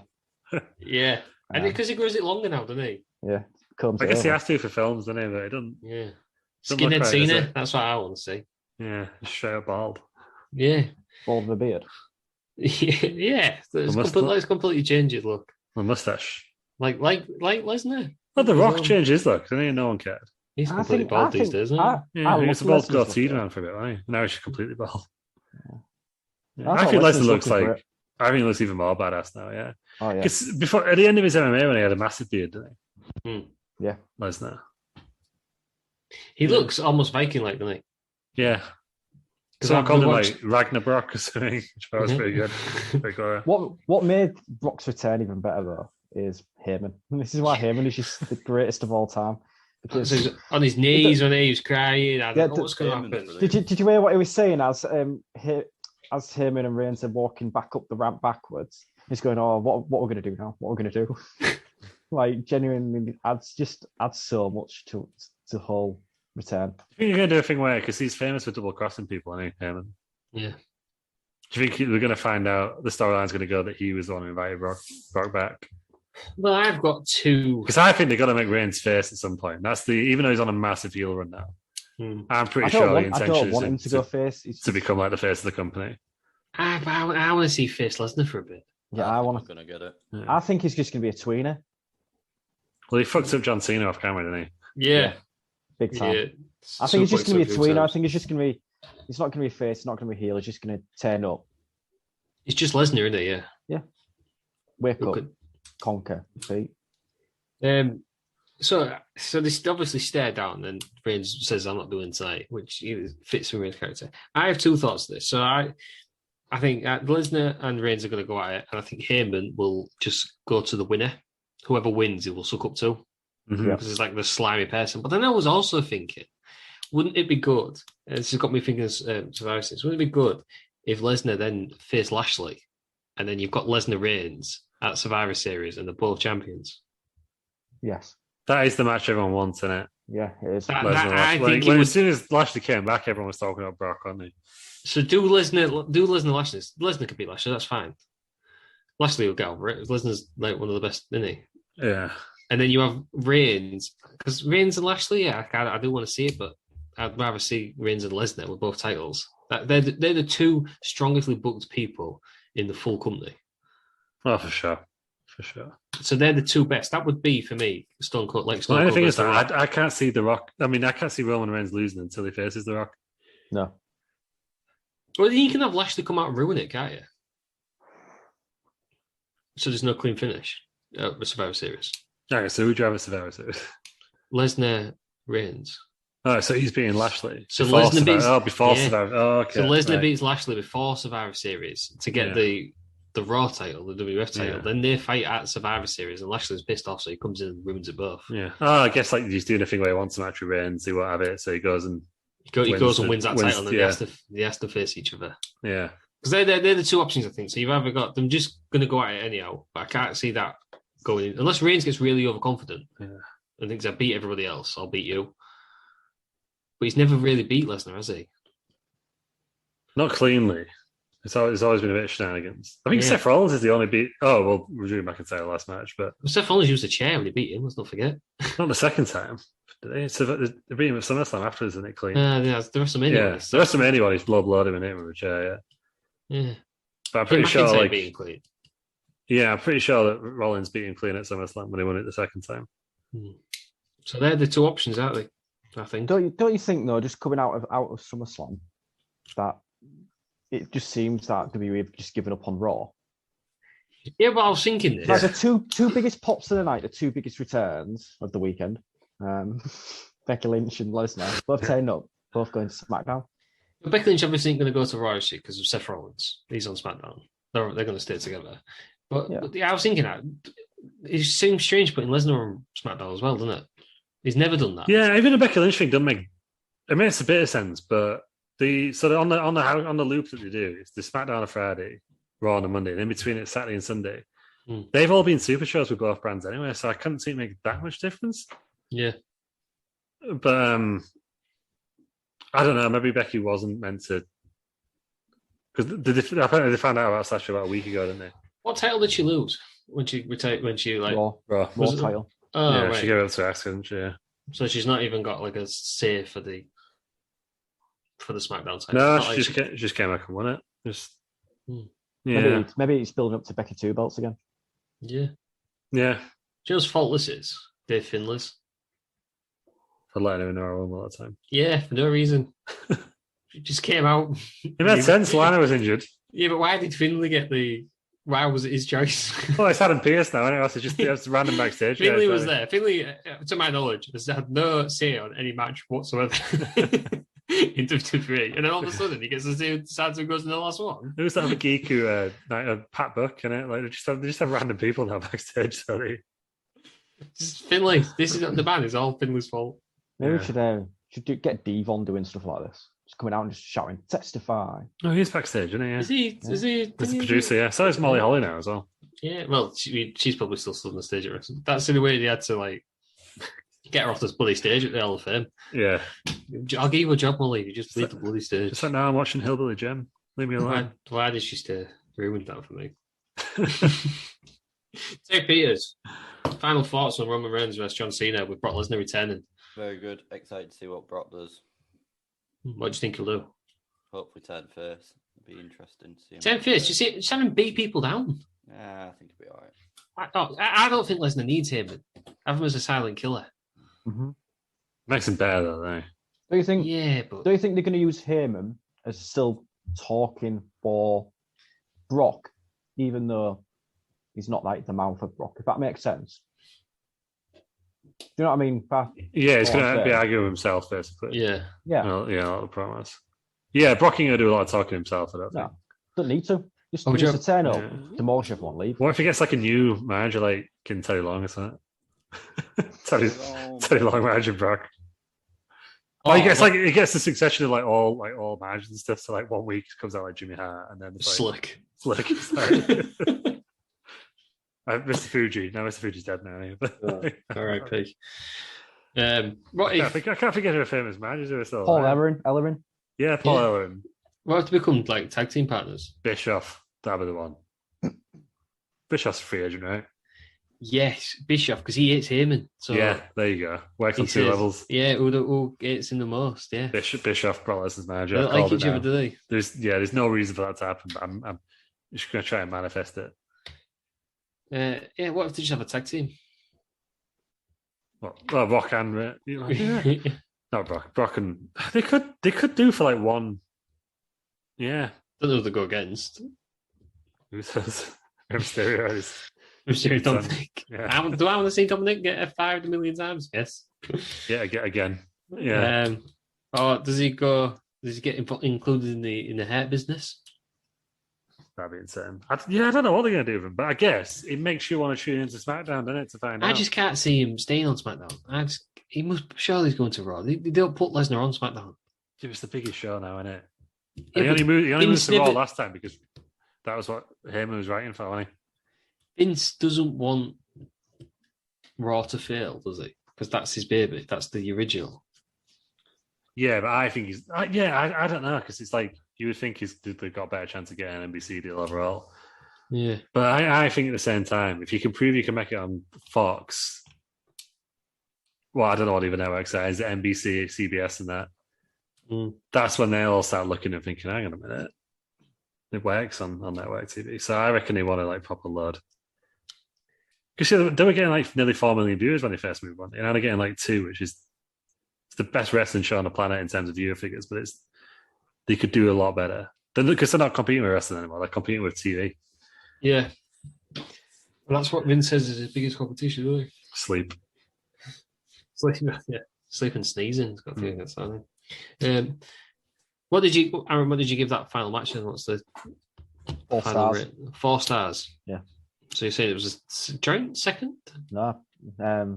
Oh yeah, joint second with Sheamus. Yeah. Do you want to change your ratings? No. Right. I call it as I watch it. I don't think Right. about it too much. So Edge Yeah, Seth Rollins is the best match on the night. Yeah, I can see that. I think it's between them two, innit? Depends on what you like. I think technically, I don't think they're both a good story. I liked them both. I don't know. Terry Peters, what are you giving this full pay-per-view out of 10, and why is it 6.5? Well, 5, 6. It's probably a bit middle of the road for me. This wasn't impressed at all, particularly. you look absolutely livid. He's watched it with a massive hangover, hasn't he? The guy's not slept for like 8 days straight. Yeah, the And pine now- chucked at him, bless him. Yeah, he got glassed. And now we're making him review a 5-hour wrestling show. And the man's just had enough. So you going with 6? Yeah, it was shit. Fucking World War. Aaron, what are you going for? Right, so up until Edge Rollins, I was going to go for like a solid 3. Felt like the last 3 matches pulled up, and we got 7. Lou, what are you going for? Yeah, I'm gonna go like 7.5. I think I enjoyed it for the most part. Like there was a bit, it got a bit slow, and there was a bit like I know that most people outside of this podcast will write it like 2 out of 10 because of the whole Becky Lynch, but I didn't care about it. To be honest, like, it was fine for me. I thought it was a good night of wrestling. It's been a good weekend of wrestling. If there was more Pat McAfee, I could have probably stretched to an 8. Yeah, it's like it's a big argument for me for bringing back the single brand pay-per-views. I like to see it. Then you don't have to do them as much, do you? You could then you could just do a full SmackDown card, but we won't have to bother with Lily and bollocks and that. I know. I'd give this a 6.5 because there was 6.5. I know, because the good matches. So your Rey, Cena, your Edge, Rollins, even your Sheamus. Can't remember who was against. Damien Priest. Wow. That's So what I remember. what we're basically saying is it's no Slamboree 2000. Yeah, No, we kept that a lot higher. It's great. Just, the more cages, the better for me. Yeah. I think we went solid 7.5, didn't we? Yeah, so good the same. I just think that the good parts of this wasn't enough to drag up the dross. So there was a lot. It wasn't even the matches were a problem for me. It was all the shite in between. It just didn't need to be this long. Yeah, I don't know, because I think when you watch it live, I don't think you're bothered about that stuff as much. Do you know what I mean? Well, you don't know how long the show's going to go. Yeah. I think when you're watching it back, like if we reviewed this as a normal show in like 2 or 3 years' time, you turn on and you think, oh, fucking hell, 4 hours or whatever it was. 4 hours, 8 minutes it was. Yeah. You know what made it a lot more fun for me? It was like back and forth on Twitter. Yeah. The live stream aspect. Yeah, it kept me invested a lot more. I think if it wasn't for that, I would have fallen asleep, not even halfway through. Yeah, it gets an extra point for me for being on a Saturday, so I could watch it, yeah. Yeah, but the next one's going back to Sunday, isn't it? So who knows? Yeah. But they're back on Saturday, New Year's Day, so... Right, so I think that's an average. Look forward to that. That's an average of hope 7, isn't it? 6.5 to 7. That's fair enough. Right then, that's the end of the show. We've done live stuff again. It wasn't even a bonus episode, just a regular wrestling around. Yeah. Just a regular show. Terry Peters, before you fall asleep, promote yourself. That'll cheer you up. It always bloody does. Nation, YouTube, Twitch, a lot. Jesus Christ! Go to bed, man. Tired? Just some context to the listeners. It's 37 minutes past 10. He's done. Peters is finished. Aaron, you're new to Twitter. Where can we find you? Franklin Star 91. That's all over. Yeah, you're in the thing on our Twitter page now, aren't you? So find them there. So it's taken like a month. So yeah, still waiting for the Aaron Franklin is rest around. Oh god, yeah. I promise so much for the social media and deliver so little. Don't I? Should be on the ball, like me. Social media. Maybe that's it. Maybe we've lost this. I mean, I should just give Aaron a pass at this point. You busy doing other stuff, Lou? Yeah, I am busy. Been busy. You're doing the old Twitch stuff, aren't you? So yeah, that's it. I should maybe do it too, but I had to release the wrestlers. It was a tough time for me this week, guys. Where can we find you then? But you can find me at Luke Markham. But yeah, I used the restaurant account last night. It was quite fun actually.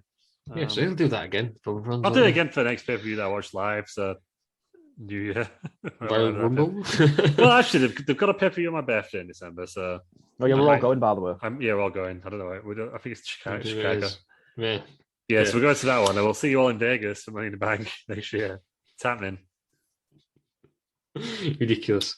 Look at it. I'm checking out flights after this. You can find me on Twitter at @ERSM. I don't tweet at all, so there's no point. Follow Rest Around instead, at Rest Around. If you Google Wrestling Around, we're everywhere. But more importantly, watch us tonight. Yeah, Twitch.tv/Rest Around. Join us next week for more classic WCW.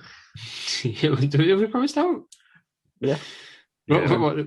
Just WCW. Something WCW. Right, that's fine. We're a WCW podcast now. It's what the fans want. It is what the fans want. That's what they listen to. It is genuinely what we do get more listeners for WCW. The fans want. Can we have some? Right, we're going to say that. Can we have some 95 Hogan? We've not had 95 Hogan for a while, haven't we? Can we have some Hogan be the dick? 2000 Hogan was something else.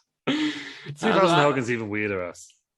Is it? If you can believe it, 2000 Hogan is even weirder. Hogan had his mustache shaved off, though. The worst thing that could happen to a man. Yeah, but it's tagging with Horace now. So.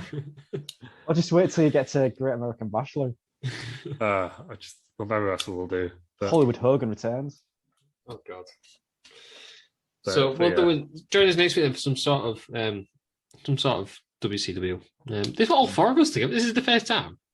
All four of us. Whole the show, full yeah. show. Yeah. It's been lovely, hasn't it? If he hasn't been sacked, as we found out through a fierce legal battle with his lawyers and our lawyers, we cannot get rid of him. Sure. He's already signed it. He's subject to a sacking, but he's still here till the end of the season. Ted Peters, thanks for joining us. Thank you. Thanks for joining us, Aaron. Thank you. Thank you, Lou. Thank you, Ross. Thank you.